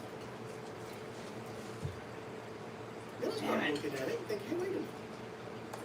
What's that on the top of this truck? This is a box truck and a construction site, right? I mean, you guys have been to construction sites. Some of you work at construction sites. I've talked to people who work at construction sites. I've Googled it. I've asked Claude and Brock. I've asked everybody I could ask. The professionals, mechanical tools, and everything else. Have you ever seen some truck like that at your site? Let me show you what is on the top of that truck. I believe what we're looking at is this. Good job, you just closed the garage. I believe that is an air conditioner on the top of that truck. You see these a lot of times on the top of Come an on, RV. cool it down. You get these Kind of want to just set this down. white, Fan. sort of oblong-looking things here, and they sit on the top of that, and they cool the interior of the truck. They cool the interior of the RV. Okay. Fair I'm enough. gonna take a sample. Construction site that we would make something that cools the interior of this box truck. Make sure it's not poisonous. I'm just gonna be in the front yard. Excuse me? Just in the front yard, that's all. No, but you gotta come inside, honey. It is time to come inside. Yes, I'm playing with them on the theater side of the fish. Look at how perfect it came out. It literally looks like box cake. Oh, it smells like a box little cake. dome or something. No, Elliot, it's time to come inside. Looking when we try to figure it out, and we find it looks an awful lot like one of these.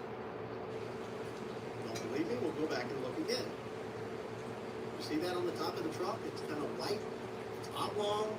You can see the shadow is circular. So we come back here and we realize, hey, wait a minute. I think we might be looking at a satellite antenna, a communication device. See this right here? This is what you would put on the top of an RV. So you have the air conditioning that you would have on top of it. You have the communications capacity that you would have on top of it. Was there anything else we noticed about this? Well, there's this human door, human-sized door. You're at the gonna front. sleep so hard. Walking up here, it's cracked open. And then you have on the back a door that has a window.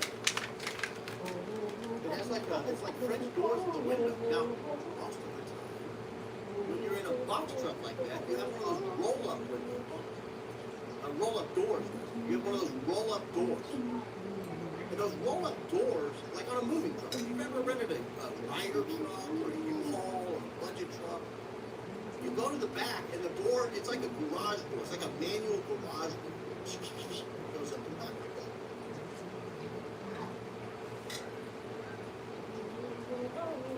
So then you think, have we found anything like this? Is there anybody who makes something? So what on earth would it be used for? It obviously needs to mimic something that might be seen at a construction site. We don't have a truck at a construction site that looks nothing like a truck that we see at a construction site. But we have these bands, these aren't perfect copies.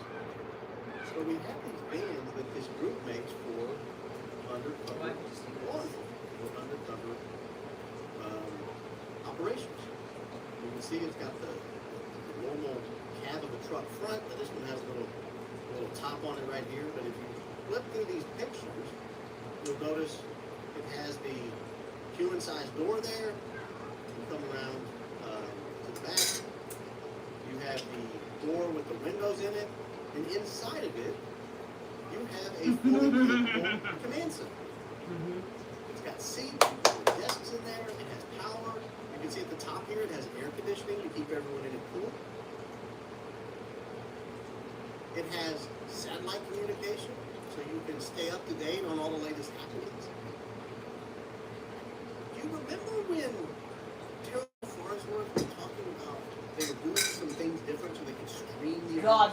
back to the ops?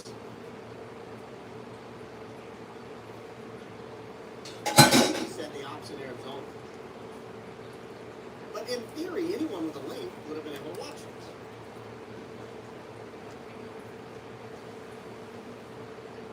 It's interesting to me. I don't use any measuring. I just use I use my hand as my teaspoon, tablespoon measurer, and I eyeball milk, flour, etc. I don't use measurements. This property here with an air-conditioned, communication-capable. I'm ready to put the icing on. Looks like it could be a mobile command center. I challenge it, and I don't know. Maybe I didn't talk to all the best people in the world, but I challenge you. Ask your friends who are in construction. Is climate-controlled comfort and satellite communications a priority of the trucks that are at the construction sites? And when they're there, let's say they say, yeah, we get climate-controlled, communication-enabled trucks at our sites all the time. Every time I turn around, I've got a climate-controlled truck, and there's satellite communications. Do they ever get locked in like this? Do they ever get locked in like this so you couldn't possibly get behind that truck if you absolutely had to? I mean, what is that truck doing that's so important it has to back in like this? Notice the sheetrock guy is not in the driveway. In fact, he's got to walk around the fence. He's got to walk around. You can't get the sheetrock in the house. It's almost like that sheetrock truck is there just to block the walkway. Is what it kind of looks like to me. You couldn't get in that house if you wanted to. I look at that and I think that is too big of a yay. I have no idea what happened. But I refuse to sit back and not notice oddities. Son of a bitch. I refuse to sit back and not notice oddities. If we're going to be forced into a situation that they tell us this guy's spotted on the construction site, we should be able to look around and see what this is. Now, it's highly possible. This has some sort of function on the construction site. It's just a normal truck that's at every construction site. Just the people I'm talking to says not. That they couldn't come up with a reason why it would be.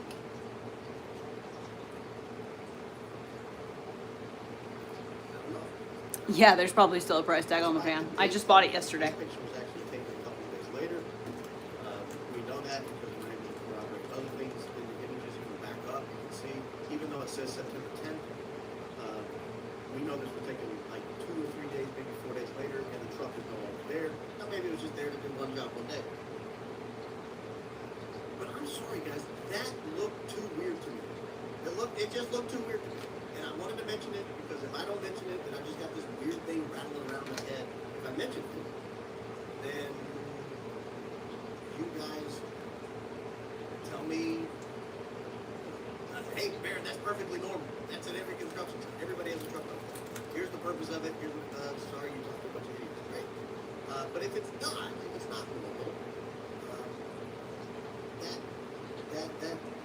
that's where it goes. All right.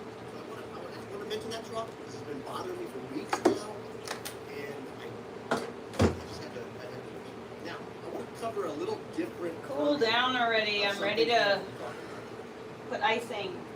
She was talking about this group of 92 I don't even know if I have something to put this in. Getting together and make it their life's mission to combat Candace and make Candace's life hell. They're anti-Candites.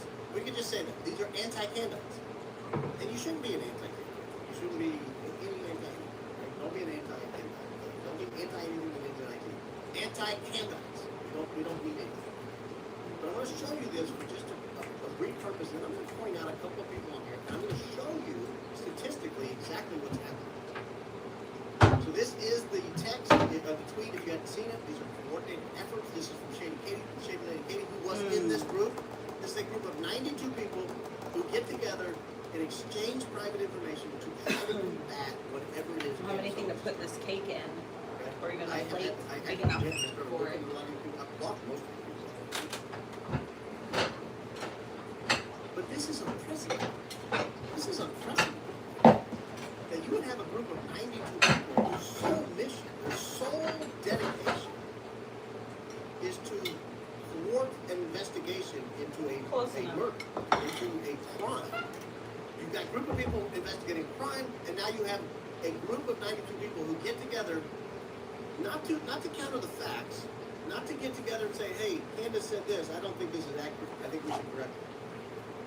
But to get together to do things like document, take these pants to get together and do things like name addresses. As you go through this, I want to pause this. Let's pause this. Turn the sound off. Come on, Let me Elliot! go through this real quick and look at some of these names. You guys may not recognize these names. I recognize a lot of them. A lot of people attack the post as well. But as you roll through this, you see names like our friend Gary. He's on here, right there. 1, 2, 3, 4 names down. Care Bear, what are you doing on this list? This is a bunch of whiny people. I thought you were a Green Beret. It's a little weird to me that Care Bear jumps on this list. Now, there's a lot of other people on here. Again, 92 Let's people. go, bud. Lisa knows we've had to do battle with her. She's the second one from the bottom here. Now we know where she gets her impetus and her courage to go forward and fight the good fight. To be an anti-Candite. And as you just flip through, you see these names. Every one of these names, in my opinion, is blocking. They don't need to show up in people's searches and algorithms and all that stuff. Every time they cross your feed, it just gives them a boost. So this is a great list to go by and just block everything. But I see these people, and I recognize so many of these names as people who have attacked you on the post. Now, let's look at a couple of things. First, I want to show you evidence of when your humble home. Oh gosh, this is going to echo. Oh, this is going to be a fun echo because you cast or something. I want to show you when it was first brought to my attention that Gare Bear is admitting he's on a list like this. He's in a group.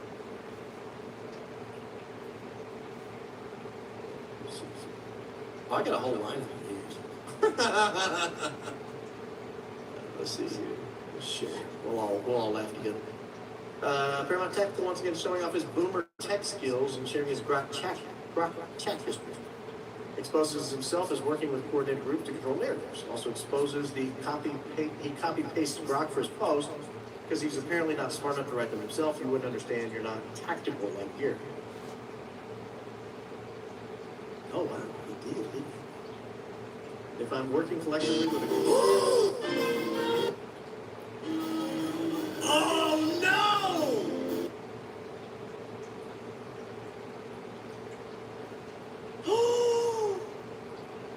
That's a lawsuit with discovery. And now I think we have to prove it. Because when he was challenged, oh, Gare Bear was like, no, I mean, I just have a few friends and we just control their information. What are you trying to fight? We're just out here trying to fight. And just a couple of people here and there, we get together from time to time, and we just try to make sure everything's okay. Well, not exactly. Not exactly. That's not exactly at all what's happening here. So close. And now we know for sure. So close. Not at all. But you were. Now we know you're on a chat of 92 people who have made it their life's mission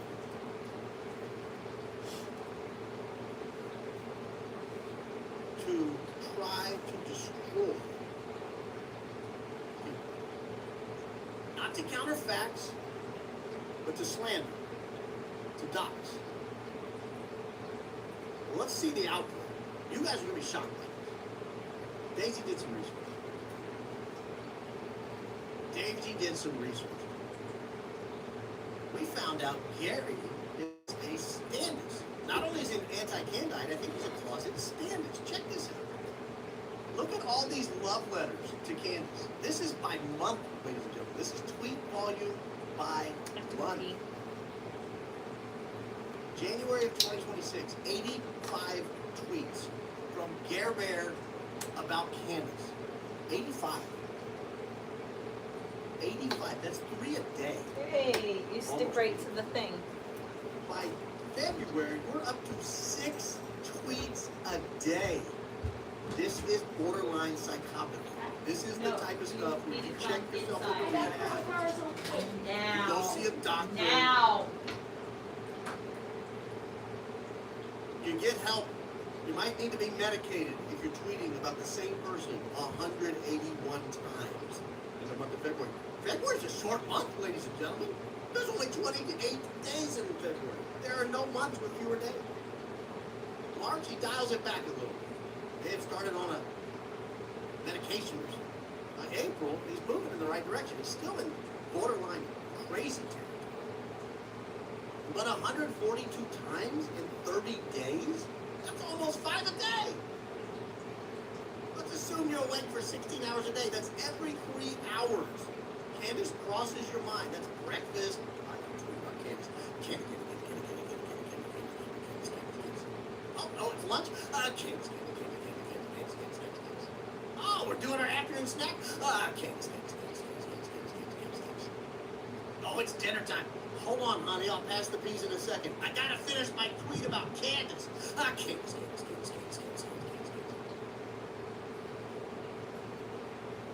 Afternoon snack, dinner, evening snack, another tweet before bed. Then we get to May. Look at May. That's 8 tweets a day.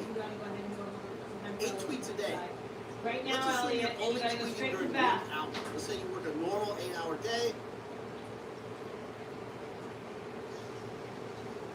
Guys, that's an absurd amount of tweets. Now we'll keep them with the 16 hours. It's 8 a day. 8 tweets a day. That's every 2 hours. You are jumping on your phone or jumping on your computer and tweeting about Candace Owens. That's not taking Shabbat off, Gary. You're a bad Jew, Gary. That's not taking Sunday off. You're a bad Christian, Gary. You're just going. You're like the Energizer Bunny of anti-Candacism. It's unbecoming. If I'm Gary's wife, I'm really considering. Stand right in the doorway. whether or Don't not move. he likes Take her your shoes more. off and peel your This watch seems off. like unrequited love. This is stalkerish. This is so over the top. Okay, I know. Go straight to the tub with your This toys is in so your over. hand. Hold on, please. By June? What, did he take a vacation? I know. We're back Very to careful. January territory now? No, just go. Very 30 careful. days in June, maybe he was Straight at the beach upstairs. with the kiddos, Straight went to over the to bath. Ocean City. I already moved the bath, Matt. Maybe went to the Jersey Shore. Took a weekend in the mountains. The finger lakes. No, back in July. July, he's back. More than 5 tweets a day. You can't even contemplate how many tweets this is. That is 1,068 tweets since January. 1,068 tweets. Guys, August just started. August. After all the dirt has rinsed off, It just started. He's on pace for almost 2,000 tweets. That's almost one per working hour for you.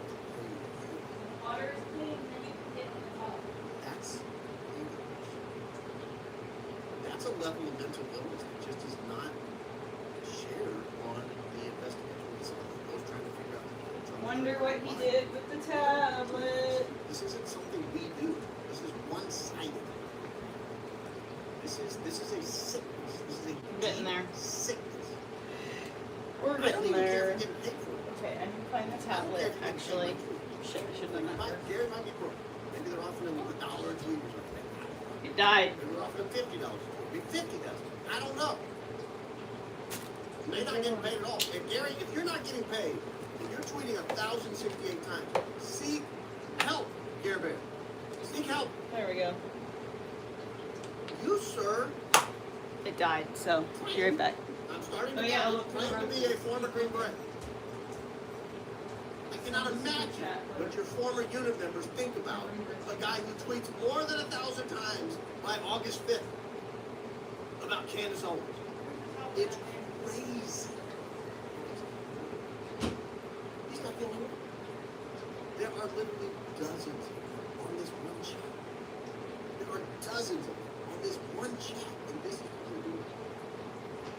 They wake up in the morning, they read their little group text. Oh, Candace said this. Gotta tell. Today's word is demonic. Oh, she's demonic. Candace is demonic. She needs to see an exorcist. She needs to go to church. She's a bad girl. The next today's word is oh, Candace is crazy. Candace is not.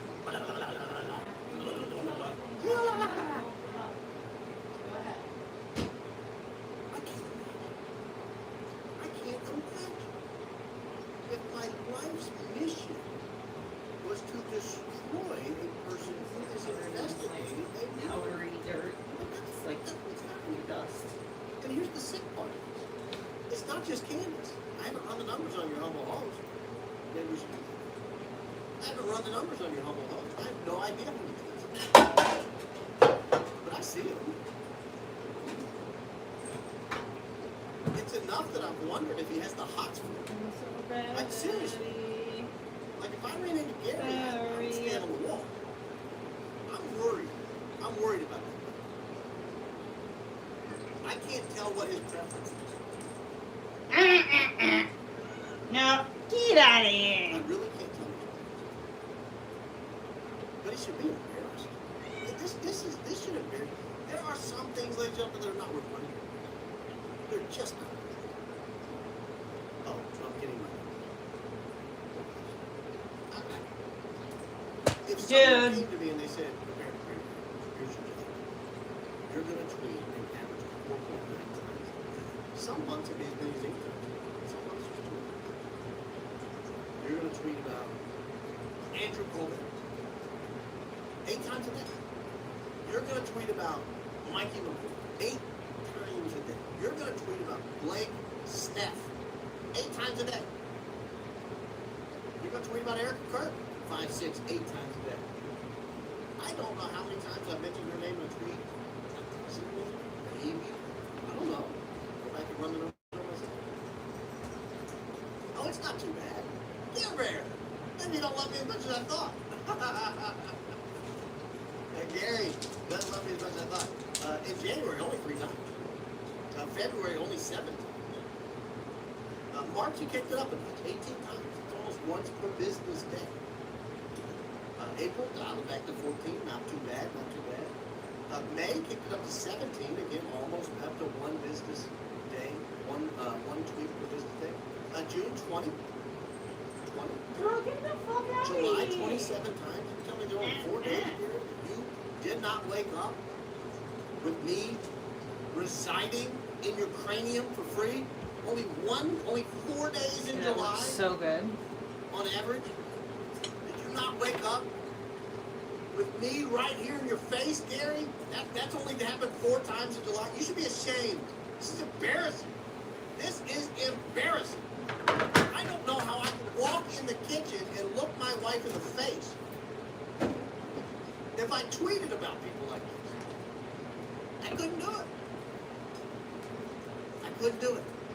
Honey, about Candace again, 8 times today. Huh? Yeah, 8 times. Yeah. You know how it is. I'm just so angry with her. Arr. Why don't you just go take a bath? Go take a bath. Cold ones. A little too aggressive. Maybe head. Good nerve. Good nerve. To come after your elbow blows. When I pointed out that he very likely was on something exactly like we are talking about right now. A group chat of 92 people whose sole mission is to cause chaos and disrupt and thwart an investigation into who killed Charlie Kirk, how and why. And by doing so, again, not countering the individual facts. Not saying, well, Bear, the Bear more time for probably cut out 55 minutes of the tape. You would understand. Here's why they cut off a minute of the tape. Remember when they showed us the courtroom tape and they showed him on the roof and then they showed him on the roof and like cut out 10 minutes or something in the morning? And I thought, well, what are we doing? The whole point is that this supposedly happened. And you're telling us what you're telling us he put a gun in. Picture of him putting a gun in. You're telling me he climbed up on the roof and then uninterrupted. He made his way to the stuff. Show me it uninterrupted. Stop taking clips out. Stop giving me sizzle reels. I mean, if you want to come and say, hey, they don't want to waste 10 minutes of courtroom. They only had 5 days. 5 8-hour days is all they had there. 40 hours. 2,400 minutes. You expect me to burn stand over? Showing us the actual crime? That's probably what they should have done. But I mean, it's not even like they're coming out and saying that. Instead, they just go and they call you name. Oh, he's a con man. Here is what your favorite Care Bear. He's like a Care Bear. He's like a child. I can't imagine living that life. It's embarrassing. Do not try to touch. If I lived this life, I would not go to the work. I wouldn't go to gas. I wouldn't go to church. I wouldn't go to restaurants. I'd be afraid someone would see my face. No.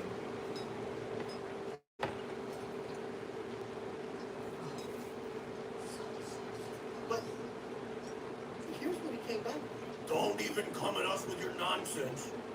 Baron Coleman has been running coordinated messaging complete with Zoom calls for months. I was on one Zoom call, one time. What if I do it like this? And there were 4 people in it. And the whole purpose of the Zoom call was just saying, hey, there was no research being done. There was one Zoom call, and I admitted to it. Hey, I was in a Zoom call. I will say this. Randy was not in that Zoom call. Billy was not in that Zoom call. I don't know if Marsh was in that Zoom call. I know Allie was. There was a Discord that I was never a part of and almost never, I don't think I ever said a word in. Sometimes I would drop in just to see what people would say. But it was like sharing memes about the show, sharing little cartoon figures about this program, not Gary's program, not coordinating hits or anything like that. It was just a... And so His comeback is, you were on, essentially his comeback is, you were one time on a Zoom call with 4 people. Okay. Noted. I'll never make that mistake again, Care Bear. You got me. You nailed me, Care Bear. This is shameful. I don't even, you know, I was ignoring Gary for a long time. I will remain in that project. I will continue to ignore him. But when Daisy ran the numbers, and we saw how many tweets he was tweeting about the crazy. That's embarrassing. That's embarrassing. You know, his live show, and I'm not knocking his quality here. I'm really not. But his live show averages like 4,000 or 5,000 views per show. I'm not knocking him. That's not the point of it. My point is, when he's going on vacation or whatever next week or this week or whatever next week, someone sent me a lineup where he's having other people fill in. Gary, I don't think anyone would notice. I mean, no offense, but it's not like you have millions of people standing around waiting on you to get back. There's 4,000 or 5,000 views that are like you get on that. That tells me, that leads me to believe, just based on how I know this industry works, that there's a pecuniary incentive to put the show on. There's a monetary reward system to put the show on. Otherwise, you would just go on vacation. I mean, maybe you can make a living on $4,000 maybe. But it's enough to make you wonder.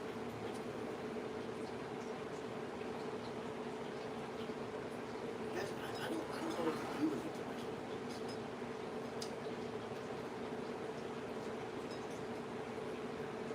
There's this idea that if you oppose the mainstream narrative of Tyler Robinson solely planned and executed control, even if you want to say perhaps he told some real money, there's this narrative that if you oppose that in some way, that means you hate Erica. Hold on. Why did I do that? I think she had a role in taking out his life. You know, you think.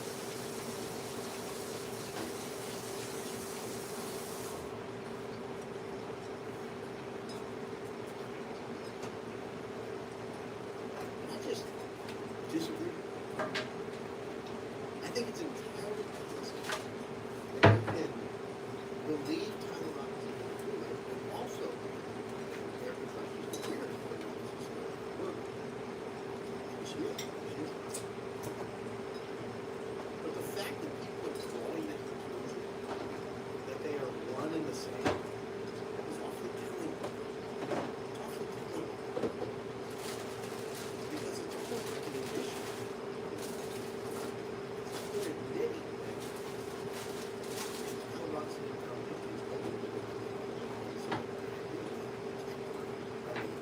Wish I had made it get 2 layers.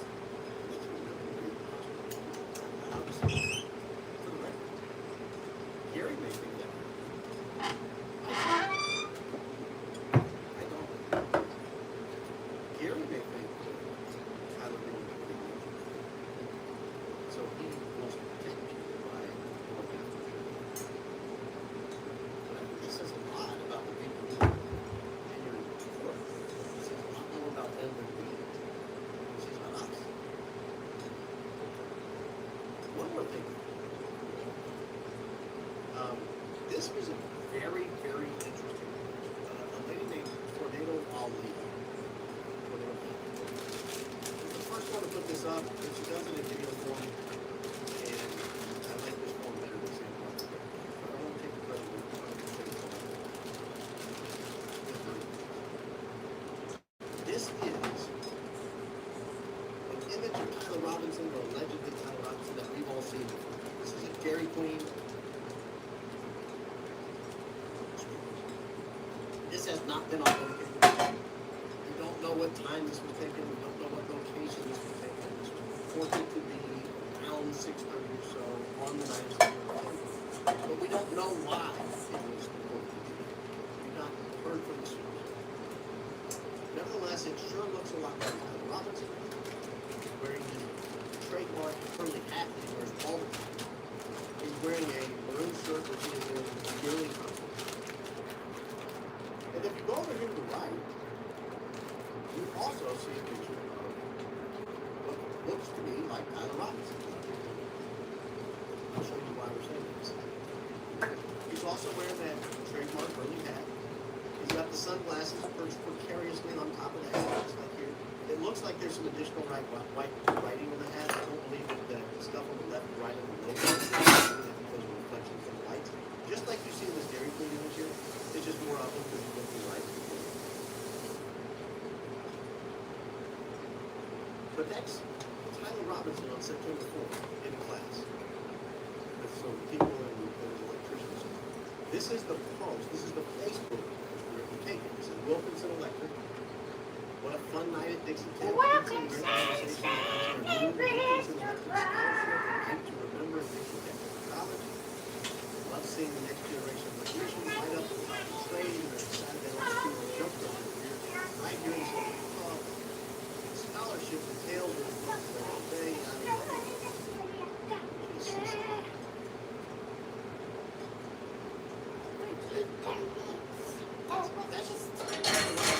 I'm telling you guys, even in that grainy footage there, that looks more like Tyler Robinson than the footage the FBI released on this area.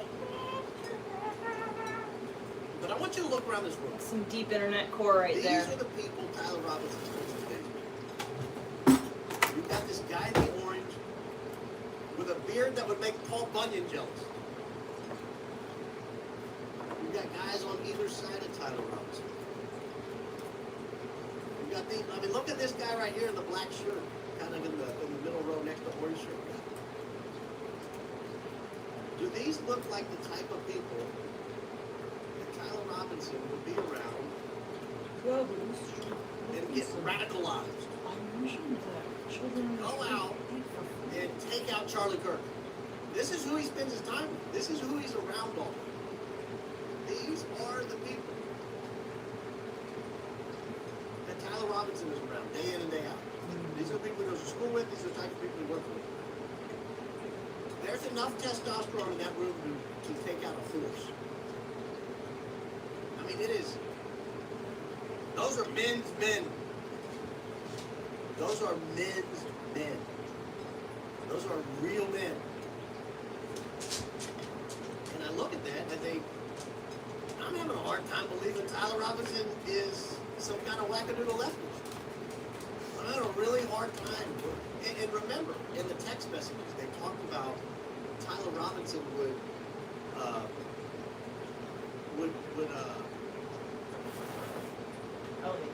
only listen to politics or only talk about when he was at work.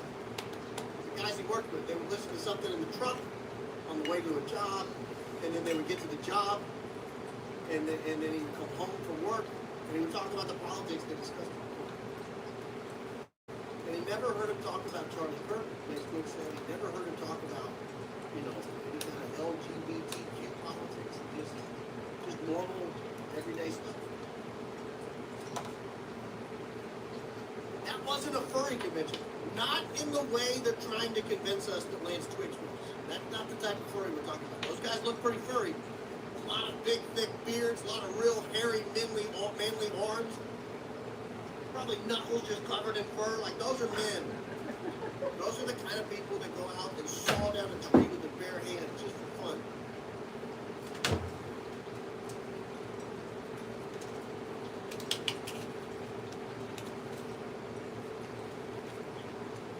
I think that's a devastating blow to this camera. I'll be honest, it is a devastating blow on two fronts. One is, it looks just like Tyler Robinson. And it's blurry, and it's distant, and you can barely make him out. But it looks just like him. While the people on the stairwell very much do not. They just don't. But the second reason it's a blow to the case is, those aren't the type of people who are going to be ginning him up in their political discussions on the way to work to go take out Charlie Kirk. That is not the crew. That might be the crew that's passing around the latest swimsuit issue for Sports Illustrated, or worse. Those guys have calloused hands. Those guys get shocked when they play with electrical stuff. They're immune from that. I'm just sorry, they just are. No one in that room wants to take out Charlie Kirk. No one. And keep in mind also, Lance Twiggs also had some kind of a blue-collar job, meaning he was around. Get my baby a towel. The story fits. Every single thing you look at in the story, it just begins. The story doesn't add up. The only way this story would make any sense whatsoever, and I say this often, the only way this story would have made sense is if Tyler Robinson did not make it alive after his life. If the SWAT kicked in his door and taken him out.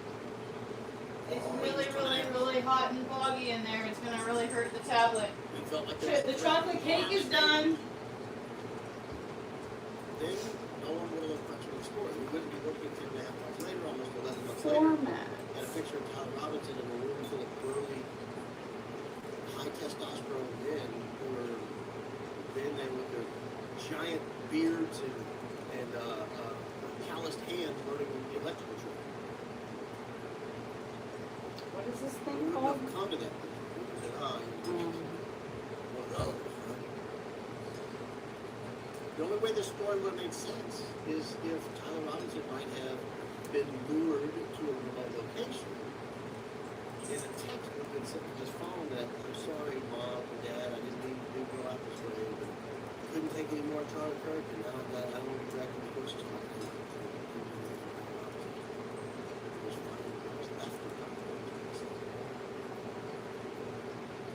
And nobody's looking into the school. Nobody's trying to figure out who this kind of was. Nobody's asking my friend, what would you do? Well, I was asleep till 1 What are you doing between 1 o'clock when you woke up and 11 o'clock when you first came from Mount Robinson? Kicking around, wandering around, I guess. You worked that day? No, I didn't work that day. Where were you? Nah, we don't have to know because he wasn't on cross-examination, so nobody was there. He moved to Texas. Didn't that? Speaking of moving to Texas, there's a lot of these people in this country. A lot of these people in this country. The sheriff of Washington, the one who was overseeing the law enforcement activities in Washington County the night Tyler Robinson turned himself in. The one that came with shaky hands and unsure speech to the press conference. Well, on March 27th, he resigned. On March 27th, Nate Brooksby resigned from his elected position as Washington County Sheriff after allegations of sexual harassment, interference in an investigation. They never told us what investigation he was interfering in. That never, they dropped these two allegations, the interference in investigation, the allegation of sexual harassment, so that what happened, I don't want to say so, but the result was that it must have been related to that. But all the detail they gave us was this. He interfered with an investigation of one of his deputies against misdeeds that resulted in the deputy being charged with unlawfully accessing, using, disclosing, and disseminating criminal investigation. Well, I don't know what case that was. That's not very specific. That's not very specific. It doesn't say that it was not related to that. But whatever it was, it led to him resigning. So we have one man, well, two men dead. Lance Twiggs has fled the state of Utah. He's now in Texas. It makes it more difficult to bring him in. And Nate Brooksby's resigned. What about Agent Hall? Agent Hall, the lead investigator on the case. EX. I don't know if that's going to happen. We'll play it again. Agent Hall also no longer works for the court. Where has Agent Hall gone?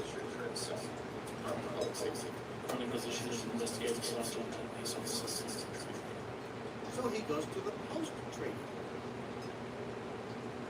He's no longer the lead investigator at the Department of Public Safety. He's now teaching school at the post.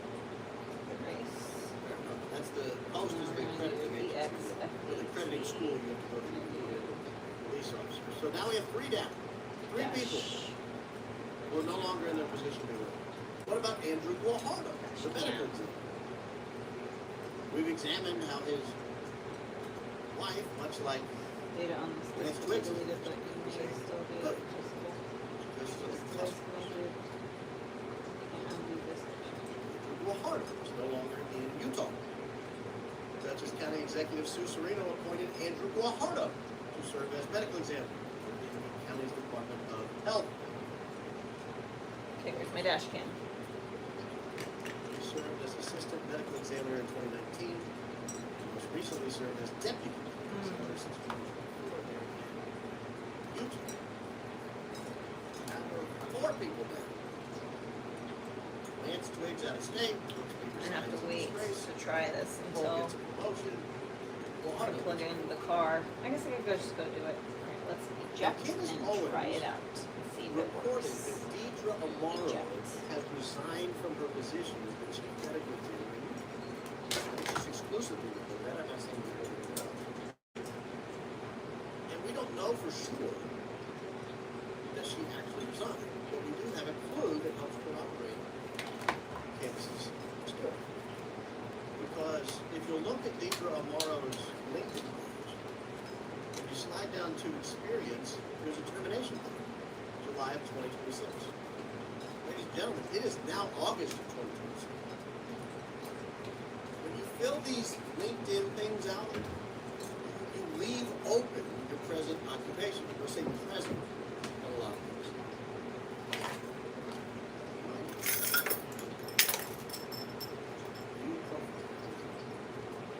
Well, let's go see if it worked.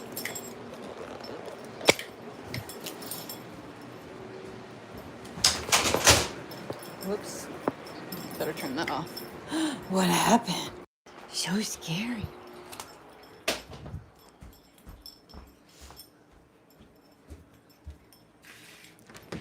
Gross.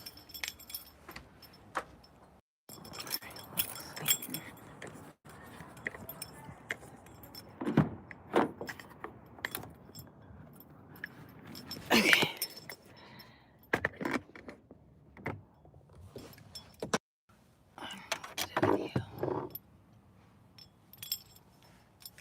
Okay.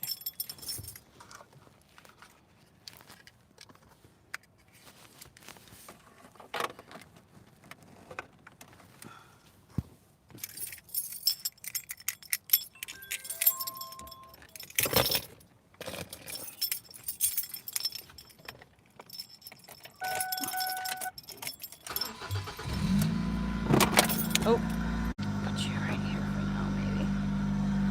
Okay. Oh my God, did it work? Fuck yeah! And then this slides out. So then it's not in the way of the camera. And then I can put this here.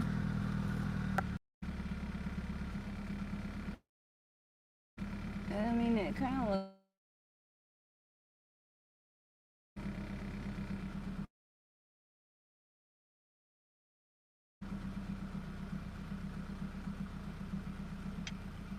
And then it says,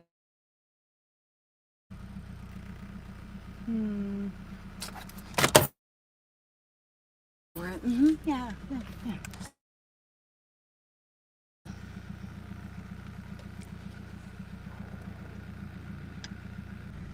Call right back.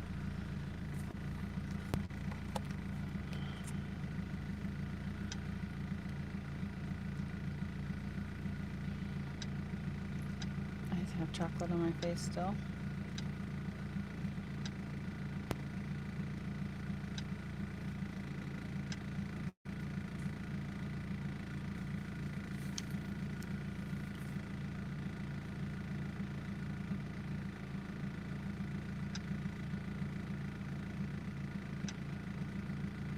Oh my god, it worked.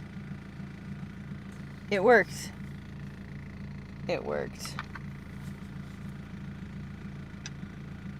Oh my god, it works. Okay.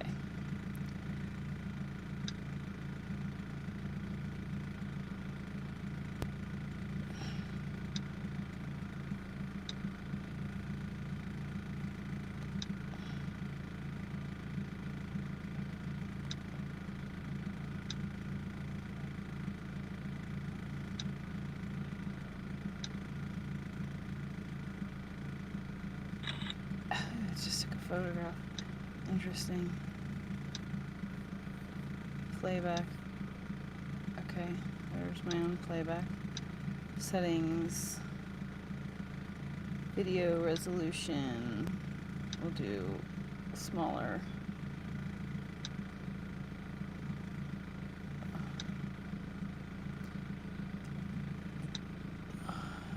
Night vision. On. That's cool. Yeah. Yeah. Hold on, I'm on this thing.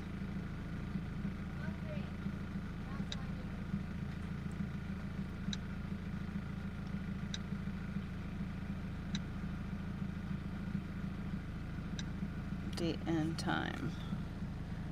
It is August 5th, 2026.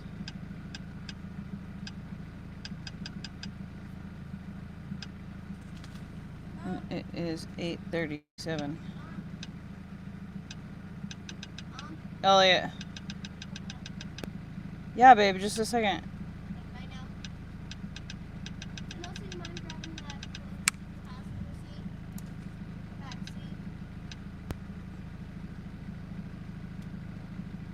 Okay. Date. Cancel. Cancel. Baby, just one. Freaka secca. All right. Well, I got the camera fixed.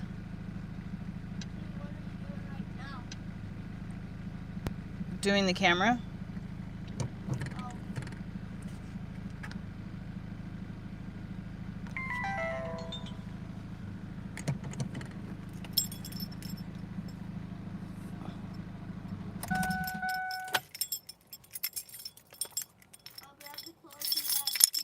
What clothes, baby? Okay.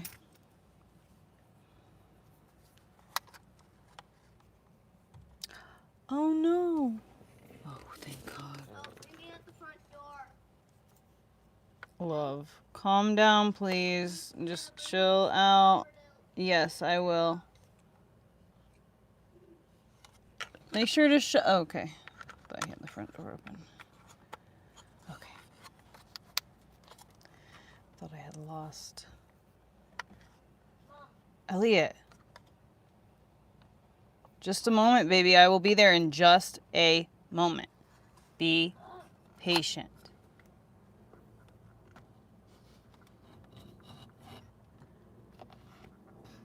Elliot.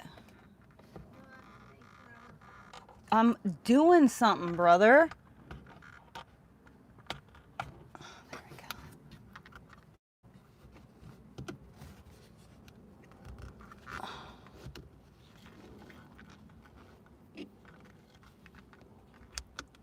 Oh yeah, baby. Look out, world. And I can still see behind me. Don't leave me alone. It's either one or the other. It's either Josh or it's Elliot. One of them's either calling me or one of them is either Mom, Mom, Mom, Mom, Mom, Mom, Mom, Mom, Mom, Mom. Fucking strangle them to death. Oh, good. Oh, you just criminy.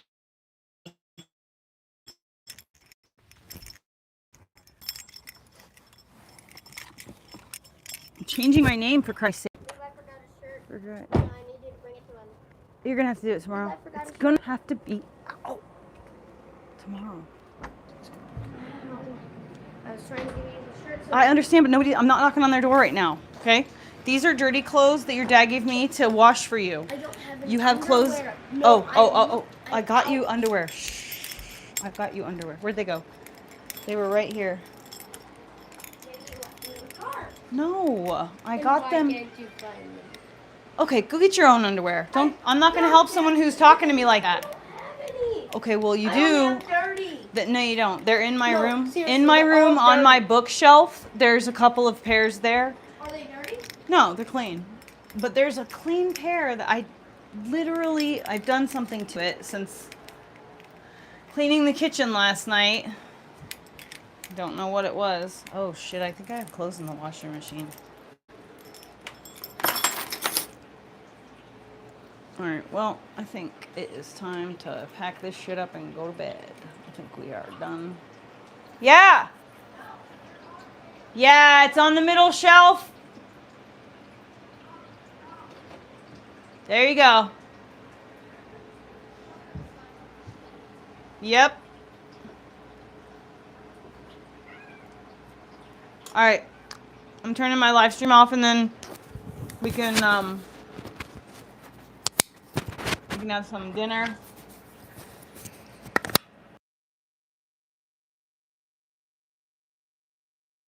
And then once you do some dinner, you can have some chocolate cake.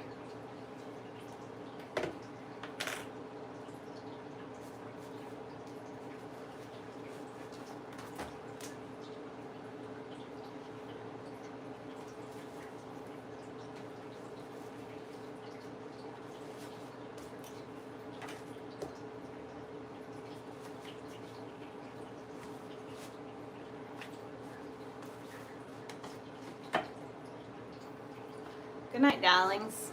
I hope you have a lovely, lovely, lovely night. And, let me show you what I made, because I'm sure that there's a bunch of new people in here since I started.